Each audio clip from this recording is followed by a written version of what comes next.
So thank you everyone for joining us today's session. So আজকের session না, এটা একটা পডকাস্টের মতো অথবা বলা যায় এক্সপিরিয়েন্স শেয়ারিং বা আপনাদের কোনো কোশ্চেন থাকলে তার উপরে একটা পডকাস্ট বলা যায় আর কি। তো আজকের এই সেশনের মূল উদ্দেশ্য হচ্ছে যে সামনে তো আইসিপিসি আসতেছে এবং অনেকগুলো আইপিসিও হচ্ছে। রিসেন্টলি এনএসসি হয়েছে, সামনে সাস্টে আছে, আইওটিতে আছে, ডুয়েটে আছে। তো লাগাতার আইপিসি এমন সামনে আইসিপিসিও আসতেছে।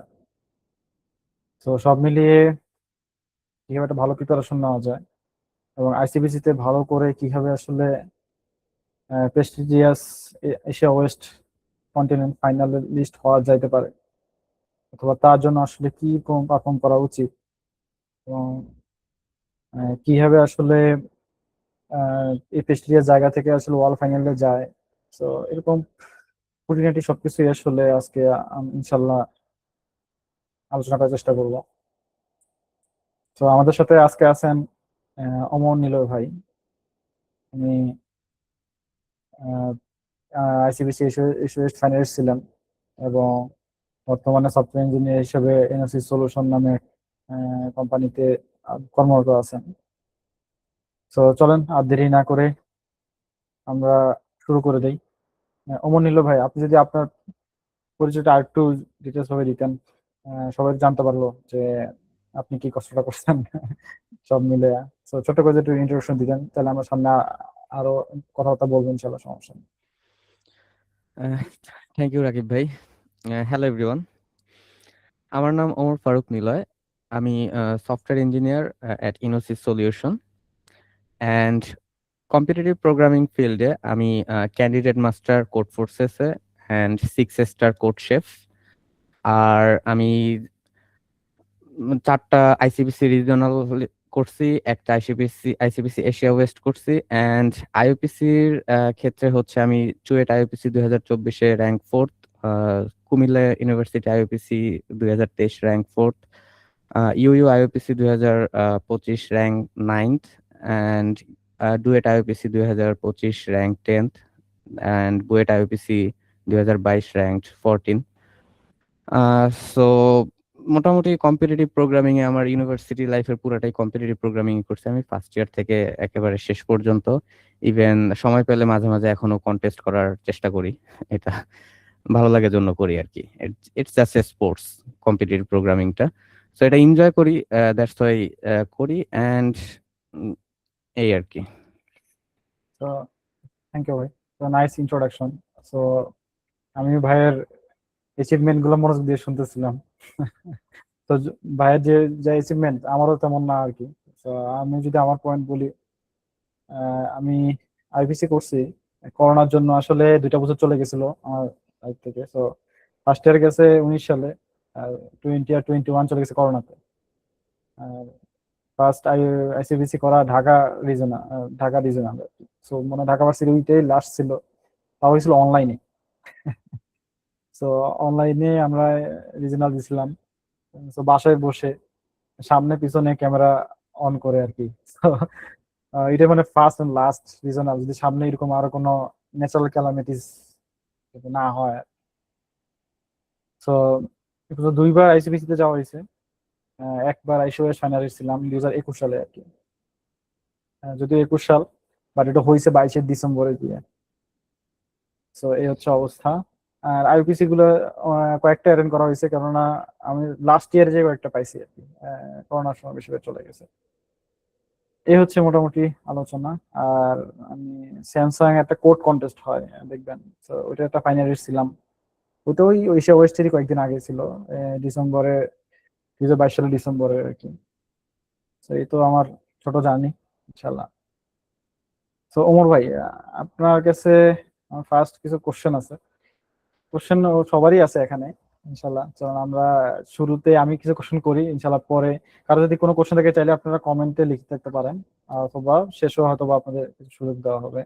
তো আমার ফার্স্ট কোশ্চেন হচ্ছে যে আহ, আপনি ভার্সিটিতে যখন ছিলেন ফার্স্ট ইয়ার থেকে, মানে আপনি কেন আসলে আইসিবিসি করার জন্য আসলে উদ্বুদ্ধ হইলেন? এত কিছু বাদ দিয়ে? সবাই তো রিসার্চ করতে চায়, এত কিছু করতে চায়, সিজিপি ধরে রাখতে চায়, পড়ালেখা অনেক কিছু করতে চায়। এত কিছু বাদ দিয়ে বোরিং কাজের জন্য আসলেন কেন? নাকি আপনাকে স্যার আসলে এটা বোরিং ছিল না? এক্স্যাক্টলি ভাই, এটাই বলতে চাইছিলাম। আমি 19-20 সেশনের তো প্যান্ডেমিক ইউনিভার্সিটি অফ হয়ে গেল। তো এরপরে যখন বাসায় ছিলাম, শুধু হচ্ছে আমি দেখতে সব কম্পিটিটিভ প্রোগ্রাম, আমি দেখি এরকম। ওমর ভাই, সরি আপনাকে ডিস্টার্ব করলাম। আমার মনে হয় আমি আপনাকে কেটে কেটে শুনতে পাচ্ছি, আপনার অন্যরাও কি তাই শুনতে পাচ্ছেন? জি ভাই। আহ, মনে হয় ইন্টারনেট ইস্যু যেতে হতে পারে। পারে অমর ভাই।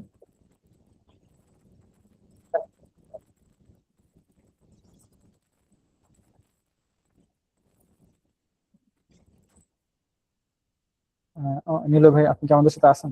হ্যাঁ, আমি আমি আছি। আমার কথা কি এখন ক্লিয়ার আছে? হ্যাঁ, it is nice and clear. Okay. So আমার হচ্ছে 2020-এ আর কি, যে যখন কম্পিটিটিভ প্রোগ্রামিং যেটা হয় যে সিনিয়রদের দেখছি যে কম্পিটিটিভ প্রোগ্রামিং করে, সবাই প্রবলেম সলভিং করে অনলাইন যা যে। সো আমি এটা শুরু করছি জাস্ট দেখে দেখি, বাট যখন করা শুরু করছি I really enjoyed it. And এটা ট্রুলি একটা স্পোর্টস আমি মনে করি কম্পিটিটিভ প্রোগ্রামিংটাকে, অনেস্টলি। সো এইটা আমি জাস্ট করতে থাকলাম, ভালো লাগা শুরু হলো, অ্যান্ড মোর হচ্ছে নতুন নতুন অ্যালগোরিদম, ডাটা স্ট্রাকচার বা নিউ নিউ কনসেপ্ট যখন হচ্ছে আরো সামনে আসা শুরু করলো, এই জিনিসটা তখন আরো বেশি ইন্টারেস্টিং লাগা শুরু করলো। মোর ওভার প্রবলেম সলভ করা একটা চ্যালেঞ্জের বিষয়। তো যখন এই প্রবলেমটা সলভ হইতো, ওই যে চ্যালেঞ্জটা যখন ফুলফিল হইতো, তো ওইটার একটা যেই ভালো লাগা, ওইটার জন্যই মূলত কম্পিটিটিভ প্রোগ্রামিং এর সাথে আমি ছিলাম। খুব ভালো লাগতো।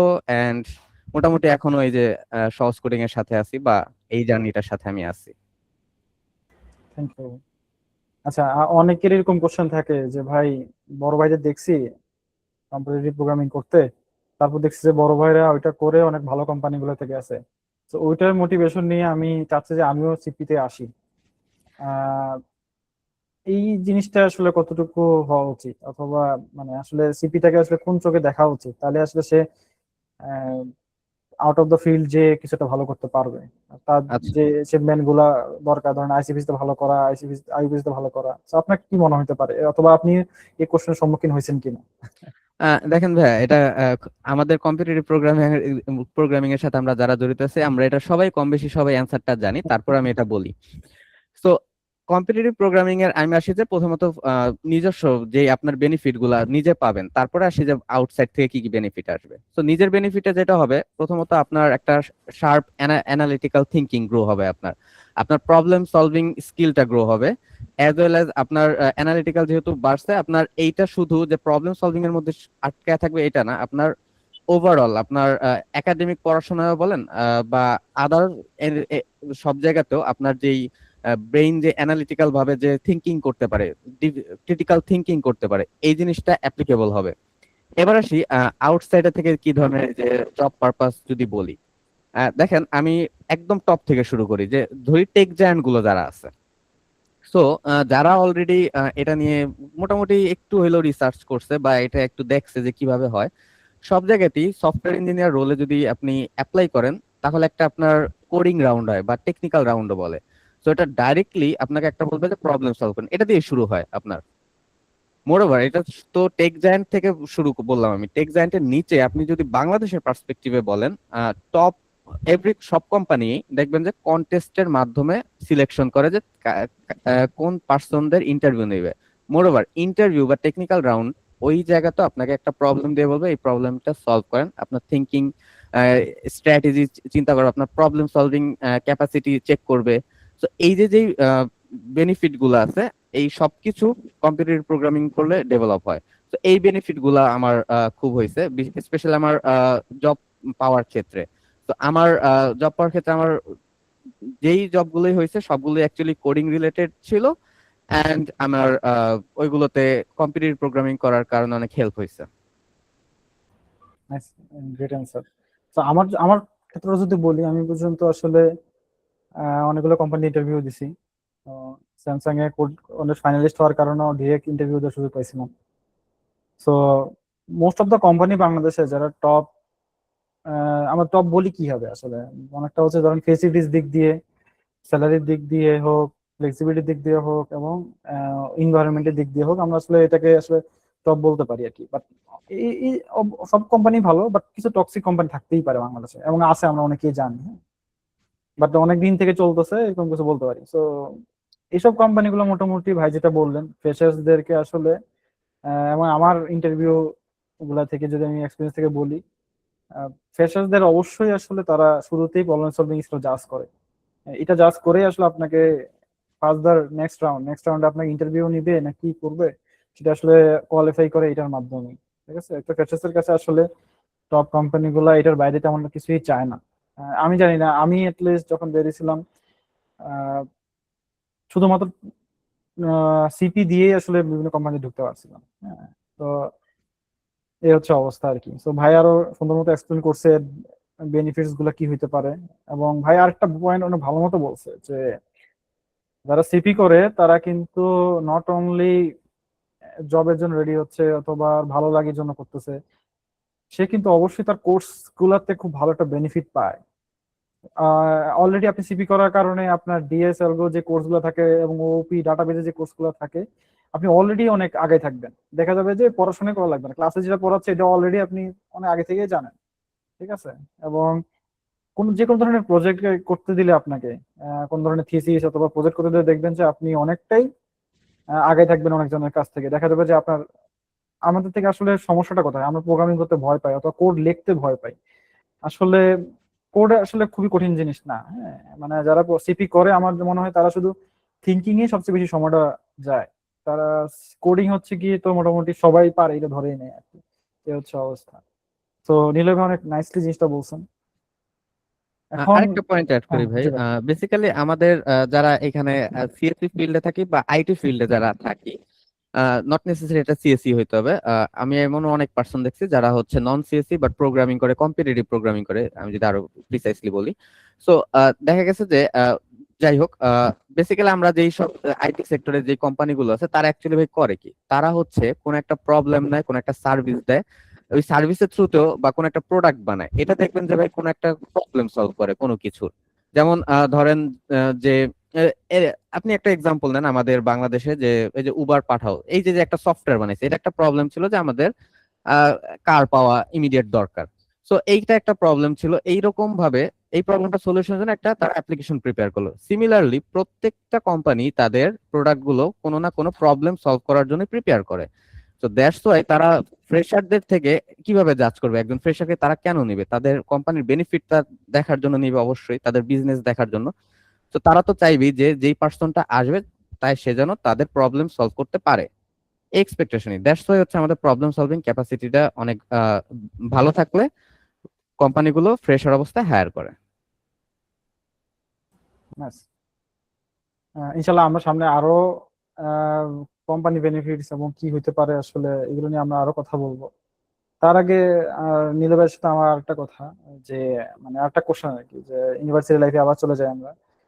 এখন আমি একটা সহজ কোডিং এ আহ, বিভিন্ন সেশন অথবা ক্লাস নেওয়ার কারণে একটা জিনিস বুঝতে পারছি যে স্টুডেন্টদের কমন একটা অভিযোগ অথবা কমন একটা, বলা যায় কি, যে ক্লাস না করা, কন্টেস্ট না করার একটা অভিযোগ হচ্ছে যে আমার কালকে সিটি আছে, মিড আছে, অ্যাসাইনমেন্ট আছে, পরীক্ষা আছে।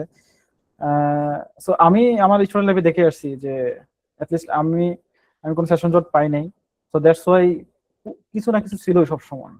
মানে সো এই জিনিসটা সবসময় সবাই এটাকে অবজেকশন হিসেবে দিতে থাকে, কন্টেস্ট না করা, প্রবলেম সলভ না করার পিছনে আর কি। তো আপনি কি আসলে এগুলা ফেস করেন নাই? এগুলা ফেস না করে কেমনে আপনি ভালো করতে পারলেন?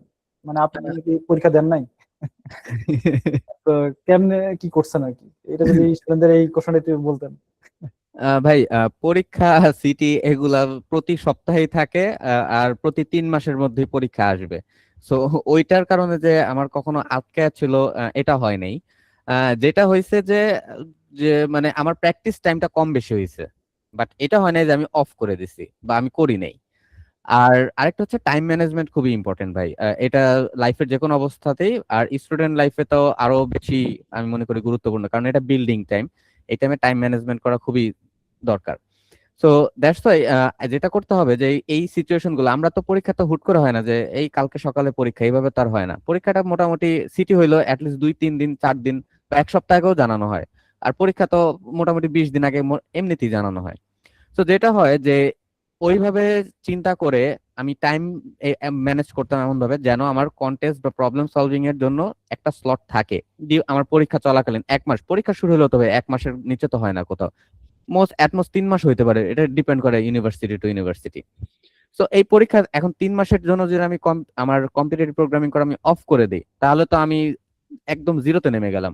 আর যারা এখানে অলরেডি কম্পিটিটিভ প্রোগ্রামার আছে তারা এটা অবভিয়াসলি রিলেট করতে পারবে। আপনি যদি হঠাৎ করে অনেকদিন গ্যাপ দিয়ে একটা প্রবলেম সলভ করতে বসেন, তখন দেখবেন যে আপনার ব্রেইন আর আগের মতো কাজ করতেছে না, আপনি একটা ইজি প্রবলেমও সলভ করতে পারেন না। তো জিনিসটা ওই রকমই যে আপনার কখনো স্টপ করা যাবে না, বেসিক্যালি আপনার ম্যানেজ করতে হবে, টাইম ম্যানেজ করতে হবে এটার জন্য।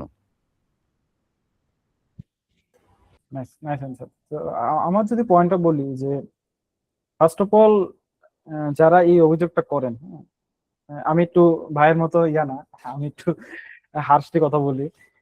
ভাই অনেক সফটলি অনেক সুন্দর করে বুঝান। আহ, আমি যদি আমার পয়েন্টটা বলি, স্টুডেন্ট লাইফে আসলে অনেক সময় পাওয়া যায়। এটা আসলে যারাই অবজেকশন দেখ না কেন, এটার জন্য আসলে প্রবলেম সলভিং থেমে থাকে। এটা আসলেই নিজেকে সান্ত্বনা দেওয়ার জন্য বলে, অথবা নিজের গাফিলতিকে আটকানোর জন্য এই কথাটা বলে। তো আমার পয়েন্ট থেকে আমি যদি বলতে পারি, আমি আসলে এত ভালো স্টুডেন্ট ছিলাম না, বাট এইরকম স্টুডেন্ট থাকা অবস্থায় আমি যে বুঝছি যে আসলে ঠিক মতো যদি ক্লাস করে, পরীক্ষার আগে ঠিক মতো যদি মনোযোগ দিয়ে ক্লাস করে, ক্লাসের সময় যদি ক্লাস ঠিক মতো করে, সিটির আগের দিনে যদি সুন্দর মতো পড়াশোনা করে, আমার মনে হয় যে তার আসলে একদম হাই ফাই রেজাল্টের কথা যদি না বলি, তার মডারেট একটা ভালো রেজাল্ট করা সম্ভব আর কি। 3.67 আপ রাখা পসিবল আর কি। তো বাট প্রবলেম সলভিং এর জন্য যে মানে বিভিন্ন পরীক্ষা অথবা এটা ধোয়া দিয়ে আটকে থাকবে, এটা আসলেই খুবই ব্যাড ডিসিশন হতে পারে আপনার জন্য, আপনার ক্যারিয়ারের জন্য হতে পারে। কেননা আপনারা যখন ইন্ডাস্ট্রিতে আসবেন তখনও দেখবেন যে আসলে আপনাদের ডেডলাইন বলতে কিছু আছে। তারপর আপনাদের তখন দেখবেন যে আপনার জীবনে আরো প্রেশার বাড়বে, ফ্যামিলি যখন হবে। তারপর অনেক আপনার দায়িত্ব বাড়তে থাকবে। তো আমার মনে হয় যে আপনারা এখন থেকেই আসলে স্টুডেন্ট লাইফে, আমার মনে হয় না, এখন বুঝতেছি আমি পাশ করার মোটামুটি 3-4 বছর পরে এসে যে আসলেই আমরা খুব ভালোই সময় পাইতাম ভার্সিটি থাকতে। আপনারা দেখবেন অনেকে এখনো আমরা হ্যাং আউট করতে যান, অনেকে ভার্সিটি ভাই ব্রাদারদের সাথে আড্ডা দেন, চিল করেন। অনেকেই আমরা নাইটে মুভি দেখি, অনেক কিছু করতেন। বাট আমার পয়েন্ট যদি বলি, আগে যে সময়টা পাইতাম, এখন আসলে লাস্ট কবে যে একটা মুভি দেখছি, আমি তো বিবাহিত, আমার ওয়াইফের সাথে কবে লাস্ট মুভি দেখছি এটাই আমি বলতে পারতেছি না। হ্যাঁ, এত প্রেশারে যাচ্ছে জীবন। তো আসলে এইভাবে দোহাই দিয়ে লাভ নাই, চেষ্টা করে যান। চেষ্টা করতে হবে, আসলে কিছু করার নাই। অবশ্যই রিলিজ করবেন, ভার্সিটি একটা ভালো সময়, ওই সময়টা আসলে ফেরত পাওয়া সম্ভব না।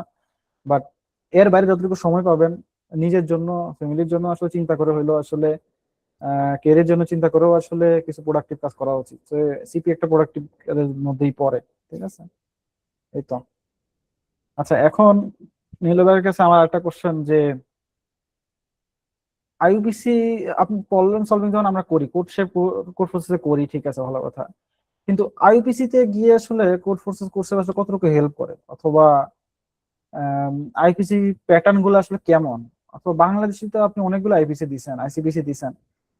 আসলে আমাদের আসলে কি করাটা উচিত? আমরা তো দেখা যাচ্ছে যে একটা ইউনিভার্সিটির মোস্ট অফ দ্য টাইমে দেখা যায় একটা দুইটা টিমে বেশি যায় না, টপ কোনো ইউনিভার্সিটি ছাড়া। তো দেখা গেল যে আমি কখনো যাইতেই পারলাম না, অথবা যাইতে চাই। আমি আসলে কিভাবে কোড শেপে ইউটিলাইজ করতে পারি, অথবা এর বাইরেও আসলে কিভাবে প্রিপারেশন নিতে পারি? আহ, প্রথমত ভাই, এটা যে হেল্প করে না এরকমও না, আর এটাই যে টোটালি হেল্প করে বিষয়টা এমনও না। আহ, প্রথমত তো যদি বলি যে হ্যাঁ, এটার কোড শেপ থেকে একটা হিউজ অ্যামাউন্টের হেল্প আমরা পাবো। এটা একটু বলি যে যদি আমরা খুব লোয়ার রেটিং এর দিকে থাকি, আসলে যদি মনে করি যে আমরা খুব অনেক বেশি প্রবলেম সলভ করছি, বাট হচ্ছে আমার অ্যাকচুয়ালি পারফরমেন্স মানে অনলাইন কন্টেস্টে আমি ভালো করতে পারতেছি বা সামথিং লাইক দ্যাট, কিন্তু আইইউপিসি আইসিপিসি তে আমি ভালো করতে পারতেছি না। মানে কোড ফোর্সেস আমি খুব ভালো করতেছি, বাট আইসিপিসি আইইউপিসি তে ভালো করতে পারি না। তো এই জায়গার একটা পয়েন্ট হচ্ছে যে এই জায়গায় একটু ডিফারেন্স ক্রিয়েট করে। এটার কারণ হচ্ছে আইসি কোড ফোর্সেস এর যদি কোশ্চেন প্যাটার্ন বলি, এইখানের কোশ্চেন প্যাটার্নের সাথে আমাদের যদি আইইউপিসির কোশ্চেন প্যাটার্ন গুলো দেখি, মোটামুটি একটু ডিফারেন্স থাকে। এটা রিজন হচ্ছে আমরা কোড ফোর্সেসে যে প্রবলেম গুলো পাই ওইগুলো মোস্ট অফ দ্য টাইম হয় যে কোনো এক ধরনের অ্যালগোরিদম বা কোন এক ধরনের ডাটা স্ট্রাকচার ইউজ করতে হয়, আর একটা কনস্ট্রাকটিভ কিছু থাকে, বেসিক্যালি অবজারভেশনের সামথিং থাকে। অন দ্য আদার হ্যান্ড আমরা যদি আইইউপিসি গুলোর দিকে দেখি, তাহলে মোটামুটি ওই ইজি ক্যাটাগরি বা মিড ক্যাটাগরির 3-4টা প্রবলেমের পরের দেখবেন যে 4-5টা প্রবলেম এরকম থাকে যে আপনার একটা কম্বিনেশন থাকে, যে আপনার মাল্টিপল অ্যালগোরিদম কম্বাইন করতেছে, বা মাল্টিপল ডাটা স্ট্রাকচার অথবা ডাটা স্ট্রাকচার অ্যান্ড অ্যালগোরিদম দুইটাকে কম্বাইন করা হচ্ছে, তার সাথে একটা অবজারভেশন কনস্ট্রাকটিভের পার্টটাও থাকতেছে। তো এইখানে এই জায়গাটা একটা ডিফারেন্স ক্রিয়েট করে। আর কোড ফোর্সেসে এই ক্যাটাগরির প্রবলেম নেই, বিষয়টা এমন না, বাট দেখা যায় যে এই ক্যাটাগরির প্রবলেম গুলো শুরু হলে রেটিংটা অনেক আপ থাকে। আপনি মোটামুটি অ্যাজিউম করতে পারেন যে এটা 2000+ প্রবলেম রেটিং এ হবে এই প্রবলেম গুলো। এখন যেটা হয় যে দ্যাটস ওয়াই অনলি যদি আমরা কোড ফোর্সেস ওরিয়েন্টেড থাকি এই জায়গাগুলোতে, তাহলে হচ্ছে আমাদের আইইউপিসি প্রবলেম গুলোর প্যাটার্নের সাথে অনেকটাই মিসম্যাচ হবে। কারণ আমরা যদি মাল্টিপল অ্যালগোরিদম একই কোডের মধ্যে ম্যানুপুলেট করতে না জানি, প্র্যাকটিস যদি না থাকে, আমরা হঠাৎ করে কন্টেস্টে বসে আইইউপিসি তে বসে ওইটাকে ম্যানুপুলেট করতে পারি না। সো দ্যাটস ওয়াই আমাদের not only code forces oriented থাকতে হবে, আমাদের এর পাশাপাশিও আরো অন্যান্য অনেক অনলাইন জাজ আছে। যেমন আমাদের আগে, এটা এখন তেমন একটা আপডেট হয় না, ইউভি অনলাইন জাজ। ওইখানে দেখবেন ভাই প্রিভিয়াস আমাদের আইসিবিসির কন্টেস্ট গুলো প্রবলেম সেট ওইখানে থাকে। বা লাইটস আমাদের আছে, ওইখানে কিছু এরকম প্রবলেম থাকে যেখানে হচ্ছে ডিএসএ দিয়ে আপনাকে অনেক বেশি চ্যালেঞ্জ করা হয়। দেন আরো বলি, এবার আসে আইসিপিসি কোড ফোর্সেস কিভাবে এই কন্টেস্ট গুলোতে আসলে হেল্প করে। এই কোড ফোর্সেস কিন্তু আপনাকে ওইভাবে কম্বিনেশন ভাবে করাই দিলে হাই রেটিং এ করে, বাট আপনি মোটামুটি ধরা যায় যে মেজরিটি হচ্ছে 2100-2200-র মধ্যেই প্র্যাকটিস করে এখানে যদি উপস্থিত থাকে। এটা আমি বলতেছি মেজরিটি, অনেকের বেশিও করতে পারে। তো যেটা হচ্ছে বিষয় যে এই প্রবলেম গুলো, নিচের প্রবলেম গুলো ইন্ডিভিজুয়ালি কিন্তু আপনাকে প্র্যাকটিস করাইতেছে রেগুলারলি, যে কোনো একটা স্পেসিফিক অ্যালগোরিদমের উপর হোক বা একটা ডাটা স্ট্রাকচারের উপর হোক, অথবা মোস্ট ইম্পর্টেন্ট আপনার এখান থেকে সবচেয়ে বেশি বেনিফিট পাবেন অবজারভেশনের যে প্রবলেম গুলো আছে। কোড ফোর্সেস এর অনেক প্রবলেম, মানে ম্যাক্সিমাম প্রবলেমই দেখা যায় যে কিছু না কিছু অবজারভেশন থাকেই। অন দা আদার হ্যান্ড আপনি যদি অবজারভেশন ছাড়া সরাসরি আপনি প্রবলেম মানে টু দা পয়েন্ট স্টেটমেন্ট চান, ওই ওই ধরনের বা টু দা পয়েন্ট স্টেটমেন্ট না, আই এম সরি, বিষয়টা হচ্ছে যে খুব বেশি একটা অবজারভেশনের বিষয় না, আপনার হচ্ছে অ্যাকচুয়ালি জানতে হবে, নলেজ লাগবে যে আপনার কোনো একটা অ্যালগোরিদম রিলেটেড বা একটা ডাটা স্ট্রাকচার রিলেটেড। আপনি অ্যাড কোডারের কন্টেস্ট গুলো দেখেন, ওইখানের প্রবলেম গুলোর প্যাটার্নটা এরকম যে ওইখানে আপনার জাস্ট চেক করতেছে যে আপনি যদি একটা ডাটা স্ট্রাকচার জানেন বা একটা অ্যালগোরিদম জানেন, তাহলে আপনি প্রবলেম গুলো ইজিলি সলভ করতে পারেন। ওইখানে কনস্ট্রাকটিভের পার্টটা কোড ফোর্সেস এর তুলনায় কম। সো দেখা গেছে যে আমাদের এই আইইউপিসি আইসিপিসি গুলোতে কোড ফোর্সেস হেল্প করে, বাট কোড ফোর্সেস এনাফ না। এর পাশাপাশি আমাদের আরো মাল্টিপল যে অনলাইন জাজ গুলো আছে, আমাদের ভ্যারাইটি প্রবলেম সলভিং করতে হবে। জি ভাই, আপনি আসলে ঠিক বলছেন। আমি যদি আমার অভিজ্ঞতা বলি, আমি আসলে কোড ফোর্সেস এ প্রবলেম সলভ করতাম, বাট আমার পরে আসলে ভালোবাসাটা কাজ করছিল কোড সেবার এড কোডারের প্রতি। আহ, একটা মাল্টিপল রিজন আছে, বাট তার মধ্যে আমি সবসময় চেষ্টা করতাম যে আইপিসি গুলোতে ভালো করার জন্য, আইসিপিসি তে ভালো করার জন্য। আমাদের সময় আমি জানি না এখন কিরকম চলতেছে, আমাদের সময় আসলে কোড ফোর্সেস যেরকম ইমপ্লিমেন্টেশন প্রবলেমটা অনেক বেশি থাকে, implementation type A B C পর্যন্ত। আইপিসি গুলো আসলে এইভাবে হয় না, আমি দেখছিলাম না যতদিন ছিলাম। সেখানে দেখা যেত যে ডিরেক্ট হ্যাশিং এর প্রবলেম আসতো, হ্যাশিং না জানলে আসলে প্রবলেম পাওয়া যাবে না। অথবা ডিরেক্ট আপনার ডিপি অথবা বাইনারি মিক্সের একটা প্রবলেম আসতো, অথবা ভাই যেটা বললেন যে একটা অ্যালগোরিদম জানা লাগবে এরকম টাইপের প্রবলেম আসতো। হ্যাঁ, তো দেখা যেত যে ওইগুলো জানার জন্য আপনি যদি শুধু কোড প্রসেস করতে থাকেন, হয় আপনার ইমপ্লিমেন্টেশন স্কিল বাড়বে, আপনি যে অ্যাডক প্রবলেম গুলো থাকবে ওটা অনেক কুইকলি সলভ করতে পারবেন ইনশাল্লাহ। বাট সমস্যা হচ্ছে আপনি যদি আরেকটু ভালো করতে চান, আর একটু যদি আপনি আইপিসি আইসিপিসি ভালো করতে চান, সেখানে যে প্রবলেম সেটগুলো সেট হয় সেটা যদি আরো ভালো করতে চান তাহলে আপনার কোড শেপ ব্যাট করার দিকে আরেকটু মনোযোগ দিতে হবে। কারণ কোড শেপ মোটামুটি আপনার ইন্ডিয়ান প্রবলেম সেটার বেশি সলভ করে, এবং ওদের প্যাটার্ন আমি মোটামুটি দেখছি যে তারা অ্যালগরিদমিক কিছু প্রবলেম দেয় ডিপ টু তে অথবা ডিপ থ্রি শেষের গুলাতে। আর অ্যাড কোডার ভাই যেটা বললেন, হ্যাঁ অ্যাড কোডারে অবশ্যই সিডি এই প্রবলেম যেগুলো থাকে এখানে ভালো পরিমাণে অ্যালগরিদম জানা লাগে। সো দেখা যায় যে এই মিক্সচারে যদি আপনি কোড ফোর্সের কোড শেপ অ্যাড কোডার এগুলো যদি কমনলি প্র্যাকটিস করেন তাহলে অনেকটা আইডিয়া পেয়ে যাবেন। আর এখন তো আসলে আগের আইবিসি প্রবলেম গুলা আইসিবিসি প্রবলেম গুলো পাওয়া খুবই কঠিন। আগে আপনাদের কোড মার্শাল নামে একটা জার্স ছিল আমাদের, সেখানে আসলে সব প্রবলেম পাওয়া যেত এবং সাবমিটও করা যেত আর কি। বাট এটা এখন আসলে বন্ধ হয়ে গেছে এবং অনেক ভাবে আসলে পাওয়া যাচ্ছে না। সব মিলে আসলে আপনি এই তিনটা প্ল্যাটফর্মে যদি ভালো মতো প্র্যাকটিস করেন এবং টপিক ধরে ধরে যদি লাইটও যেতে মানে ক্লাসিক্যাল প্রবলেম আছে, তো এই প্রবলেম গুলো যদি প্র্যাকটিস করেন আমার মনে হয় যে আপনার আইবিসি আইসিবিসি তে ভালো করা আসলে কঠিন কিছু হবে না ইনশাল্লাহ। নীল ভাই কি বলেন, আপনি কি আরো কিছু অ্যাড করতে চান কিনা? না, এটাই ভাই, আপনি আরো আচ্ছা সুন্দরভাবে বললেন। আচ্ছা। আচ্ছা, এখন তো আমরা ধরেন আইসিবিসি আইবিসি তে ভালো করার জন্য কি জানতে পারলাম। এখন নীল ভাইয়ের কাছে আমার পরবর্তী কোশ্চেন হচ্ছে যে আমরা তো মোটামুটি আজকে সবাই জানছি যে এসএস ফাইনালিস্ট কেমনে হওয়া যাবে।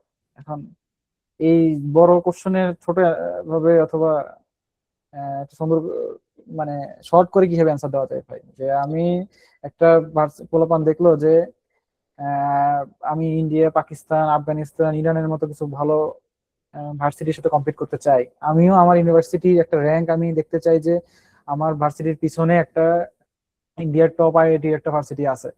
আমি বলতে পারবো যে ইন্ডিয়ার একটা আইআইটি কে আমি বিট করতে পারছি, যেখানে চান্স পাওয়া মানুষজন আসলে ইন্ডিয়ার মানুষজন অনেক কষ্ট করে চান্স পায় আইআইটি গুলোতে। তো আমি যদি এইভাবে বলি যে আমি ফার্স্ট ইয়ার থেকে কিভাবে প্রিপারেশন নিলে আমি এসে ফাইনালিস্ট হতে পারবো। ভাই, এটার অ্যান্সার আমি আসলে শর্ট ভাবে না, আমি অ্যাকচুয়ালি একটু বড় ভাবে দিতে অবশ্যই চাই অবশ্যই। এটার অ্যান্সার।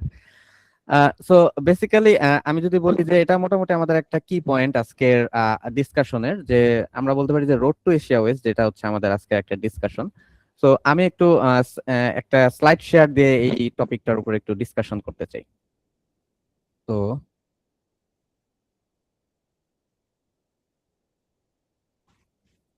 ওকে, সো আমার স্ক্রিন দেখা যাচ্ছে, রাইট?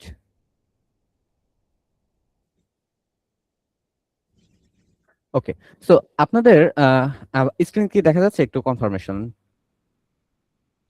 হ্যাঁ, জি ভাই ওকে, ক্লিয়ারলি দেখা যাচ্ছে এবং আপনাকে ক্লিয়ারলি শোনা যাচ্ছে ভাই। ওকে, ঠিক আছে। সো ফার্স্ট অফ অল, এটা নিয়ে আমরা একটু আগে কথা বলছিলাম, যে আমরা যদি অনলাইন জাজে খুব ভালো পারফর্ম করি এন্ড আমাদের অনসাইট কন্টেস্টে যদি খুব বাজে পারফর্ম করতে পারে, মোরওভার অনেক ইন্ডিভিজুয়াল স্কিল পারসন থাকতে পারে, বাট অ্যাকচুয়ালি তার টিম ওয়ার্ক বা টিম স্কিল খারাপ, অ্যান্ড অ্যাজ ওয়েল অ্যাজ আমরা মনে হইতে পারে যে আমরা অনেক কিছু জানি, অনেক কিছু আহ, আহ, আমার থিওরিটিক্যাল নলেজ আছে, বাট তারপরে আমার র্যাঙ্কিং খারাপ আসতেছে। সো আমাদের একটা এরকম একটা মিথ আছে যে আমাদের অনলাইন রেটিং ভালো হইলে বা খুব বেশি স্কিলড হইলে বা হচ্ছে অনেক কিছু নলেজ থাকলে আমরা ভালো করতে পারবো কন্টেস্টে, বাট এটা অ্যাকচুয়ালি ট্রুথ না। এরকম অনেক এক্সাম্পল আছে। আমি কোনো স্পেসিফিক টিমের নাম নিব না, বাট আমার এক্সপিরিয়েন্স আমি এরকম অনেক টিমের দেখছি যে অ্যাকচুয়ালি শুধু অনলাইনে ভালো করলেও হয় না, ইন্ডিভিজুয়াল পারফরমেন্স থাকলেও হয় না, বা শুধু নলেজ জানা থাকলেও হয় না, এর পাশাপাশি অনেক আহ, কারণ থাকে আহ, আমাদের রিজিওনাল বা এশিয়া ওয়েস্টে যাওয়ার পিছনে। তো আমি ফার্স্টে কিছু মিস্টেকের প্রতি পয়েন্ট আউট করব, যে কমন কিছু মিস্টেক সবার মধ্যে থাকে, বা বিগিনার লেভেলেও থাকে বা মোটামুটি এক্সপিরিয়েন্স এর মধ্যেও সামটাইমস দেখা যায়। তো এই মিস্টেক গুলোর ক্ষেত্রে আমরা কি করতে পারি, ওইগুলো সহ আমরা অ্যাকচুয়ালি ডিসকাস করবো এখানে। সো আমি যদি ফার্স্টে বলি, আমাদের প্রথম মিস্টেক, তো আপনি যখন প্রবলেম সলভিং শুরু করছেন, আপনি প্রথমে র্যান্ডমলি সব প্রবলেম সলভ করতেছেন, আপনি কোড ফোর্সেসে যাচ্ছেন, কোড শেফে যাচ্ছেন, অ্যাড কোডারে যাচ্ছেন, লাইটোজে যাচ্ছেন, যে কোনো র্যান্ডম প্রবলেম পিক করতেছেন এন্ড আপনি সলভ করতেছেন। দ্যাটস ভেরি গুড, আপনি বিগিনার স্টেজে এটা করতেছেন। বাট আপনি যখন টার্গেট নিচ্ছেন যে আপনি এশিয়া ওয়েস্টে যাবেন, বা আপনি ওয়ার্ল্ড ফাইনালিস্ট হইতে চান, বা আপনি কোনো আইইউপিসি তে টপ র্যাঙ্ক করতে চাচ্ছেন, তো তখন এই র্যান্ডম প্রবলেম সলভ করলে কাজ হবে না। মোরওভার আপনি যদি মনে করতে পারেন যে আমি তো কোড ফোর্সেসে প্রায় 500 প্রবলেম, 1000 প্রবলেম, 2000 প্রবলেম সলভ করছি, বাট আমার রেটিংও বাড়তেছে না, আমার অন সাইটের পারফরমেন্সও ভালো হচ্ছে না, এটা কি, কেন হচ্ছে? সো এই মিথটা সবার ক্লিয়ার হওয়া দরকার। প্রথমত হচ্ছে যে আপনার কতগুলো প্রবলেম সলভ করতেছেন এটার চেয়ে আপনি কেমন কোয়ালিটির প্রবলেম সলভ করতেছেন এটা বেশি ইম্পর্টেন্ট। সো কথা আছে না যে কোয়ালিটি না কোয়ান্টিটি। সো আমাদের কম্পিটিটিভ প্রোগ্রামিং এ আপনি শুরুর দিকে কোয়ালিটিতে ফোকাস দিয়েছেন, ভেরি গুড, বাট আপনি যখন এই যে ফোকাসে আসলেন যে আপনার একটা ভালো র্যাঙ্ক দরকার বা ভালো প্ল্যাটফর্মে আপনি যাইতে চাচ্ছেন, সো তখন আপনার কোয়ালিটি প্রবলেম সলভ করতে হবে এন্ড আপনার সিলেক্টিভ প্রবলেমও সলভ করতে হবে। মোরওভার একটা এক্সাম্পল বলি আমি, যে ধরেন আপনি ডিপিতে খুবই উইক, ডাইনামিক প্রোগ্রামিং এর প্রবলেম সলভ করতে পারেন না, বা হ্যাঁ, আর আপনি অন দা আদার হ্যান্ড আপনি দেখা গেছে যে কনস্ট্রাকটিভের 100-200 প্রবলেম সলভ করে বসে আছেন, আপনার ওটা ভালো লাগে, আপনি এটা করতেছেন, বা গ্রাফের অনেক প্রবলেম সলভ করছেন, বাট আপনি ডিপির কোনো প্রবলেম কাজই করতেছেন না। সো আপনি যে প্রবলেম গুলো সলভ করলেন এখানে, ওটা কোনো কাজে আসবে আপনার? ইমপ্রুভ করলো আপনাকে? নো। তো দ্যাট মিনস আপনাকে সিলেক্ট করতে হবে যে আপনার যেহেতু ডিপিতে উইকনেস, আপনার ডিপি প্রবলেম সলভ করে ওই উইকনেসটাকে দূর করতে হবে। দ্যাট মিনস আপনার স্ট্রং হইতে হবে সব সেক্টরে। কারণ আপনার আইইউপিসি বা আইসিপিসি এইটা কোনো নির্দিষ্ট বাউন্ডারিতে থাকে না যে আপনার কোন ক্যাটাগরি থেকে প্রবলেম আসবে। Everything is your syllabus. যে কোনো ক্যাটাগরি থেকে প্রবলেম আসতে পারে, আপনার ডিপি থেকেও দুইটা প্রবলেম আসতে পারে, আবার আপনার গ্রাফ থেকেও দুইটা প্রবলেম আসতে পারে, রাইট? সো স্ট্রিং থেকে আসবে, নাম্বার থিওরি থেকে আসবে, কম্বিনেটরিক্স থেকে আসবে, সবকিছু থেকে, প্রবাবিলিটি থেকে আসবে, সবকিছু থেকেই আসবে। সো দ্যাট মিনস আপনার যদি কোথাও একটা উইকনেস থাকে, আপনার কাজ হচ্ছে ওই উইকনেসটাকে টার্গেট করে প্রবলেম সলভ করা, না যে আপনি যেটা পারেন ওইটাতে আরো 100 বেশি প্রবলেম সলভ করেন। তো এই মিথ্যাতে থাকা যাবে না। এখন আপনি এটা কিভাবে করতে পারেন? আপনি যখন হচ্ছে রেগুলার কন্টেস্ট করেন, কন্টেস্টের পরে আপনার যে প্রবলেমগুলো আনসলভড রইলো বাট আপনার অ্যাকচুয়ালি সলভ হওয়া উচিত আপনার স্টেজ থেকে, দেখা গেছে আপনি কারেন্টলি কোড ফোর্সেসে যখন কন্টেস্ট করেন আপনি এ বি সি করতে পারেন, 3টা প্রবলেম সলভ করতে পারেন, তাহলে আপনার নেক্সট টার্গেট হবে হচ্ছে সামনের কন্টেস্টে যেন আমি ডি করতে পারি। হ্যাঁ, আপনি নেক্সট ফিউ কন্টেস্ট নাও করতে পারেন, বাট আপনার একটা টার্গেট থাকতে হবে, অ্যাজ ওয়েল অ্যাজ আপনার একটা আপ সলভ করতে হবে, মানে আপনার ডি সলভ করার মতো ক্যাপাসিটি আপনার ক্রিয়েট করতে হবে নিজের মধ্যে। এন্ড অবশ্যই একটা কন্টেস্ট শেষে আপনার অ্যানালিসিস করতে হবে যে আপনার কোন প্রবলেমটা ফেল হলো, এই প্রবলেমটাতে ফেল হওয়ার আপনার কারণ কি, আপনি কি করছেন, আপনার কি কোনো নলেজের গ্যাপ ছিল, আপনার কি কোনো অবজারভেশন আসে নাই, নাকি আপনি কন্টেস্ট টাইমে প্যানিক হয়ে গেছেন, কি রিজন ছিল? আপনার এই রিজন গুলো ফাইন্ড আউট করতে হবে এন্ড আপনার এই উইকনেস যেটা আপনি বের করবেন ওইটার একটা লগ মেনটেন করবেন, এন্ড ওই লগ ধরে আপনার উইকনেসকে আপনার শেষ করতে হবে, বা আপনার ওই পয়েন্টগুলোতে স্ট্রং হইতে হবে। নেক্সট আসি, আমাদের আরেকটা বড় প্রবলেম থাকে এই কেসে। সো বড় প্রবলেমটা হয় যে সবাই ইন্ডিভিজুয়ালি প্র্যাকটিস করে, যে এরপর হচ্ছে হয় কি যে আমাদের এখন সোশ্যাল মিডিয়া থেকে আমরা জানি যে সোশ্যাল মিডিয়া দেখি যে একদিন আইইউপিসি আছে, তারপরে হয় কি যে ইউনিভার্সিটি অথরিটি থেকে বা কোচকে জানানো হয় যে স্যার কন্টেস্ট আছে, আমরা যেতে চাই, তখন হচ্ছে স্যার একটা টিম ফর্ম করে দেয়। তো জাস্ট কন্টেস্টের 2 সপ্তাহ আগে টিমটা ফর্ম করে, দেন কি হয় যে ওই টিমের উপরে তারা কি নিজেদের, মানে যেটা হয় যে নিজেদের মতো প্র্যাকটিস করে, কন্টেস্টের দিন আসে বা তার আগে হয়তো 2-1টা কন্টেস্ট করে, বাট কন্টেস্টের দিন আসে বসে, কারোর সাথে কারো সিঙ্ক থাকে না, একজনের কোড আরেকজন বুঝতে পারে না, একজনের থিঙ্কিং প্রসেস আরেকজন বুঝতে পারে না। তারপরে হচ্ছে টাইম শেয়ারিং নিয়ে একটা ঝামেলা থাকে, কারণ অন সাইটে তো আমরা জানি একটা পিসি হয়। সো আপনাদের যদি একটা পিসিতেই 3জন মেম্বারকে কাজ করতে দেওয়া হয়, তো পিসিটা আপনারা কিভাবে ইউটিলাইজ করবেন, এটা আপনাদের তো স্ট্র্যাটেজি থাকতে হবে। আপনারা তো র্যান্ডমলি যে বসবেন আর 3জনের মধ্যে সব পারফেক্টলি চলতে থাকবে, এটা হয় না। So therefore team actually university অথরিটির সাথে বা হচ্ছে কোচের সাথে কথা বলে টিমটা যত আগে পারা যায় ফর্ম করে, বেসিক্যালি আপনারা এমন না যে ফর দ্য লাইফ টাইম, মানে ইউনিভার্সিটি লাইফ টাইম আপনারা টিমটা ফর্ম রাখবেন। আপনাদের যেটা টার্গেট নেওয়া উচিত, মোটামুটি আপনারা 6 মাস থেকে 1 বছর আর কি, বা একটা আইসিপিসি কে টার্গেট করে মোটামুটি তার 6 মাস আগে আপনার একটা টিম ফর্ম করে মোর অ্যান্ড মোর আপনাদের টিম প্র্যাকটিস করতে হবে। অ্যান্ড ইন্ডিভিজুয়াল পারফরমেন্স অ্যাকচুয়ালি বেশি কাজে লাগে না এই জায়গায় টিম পারফরমেন্সটা বেশি ম্যাটার করে।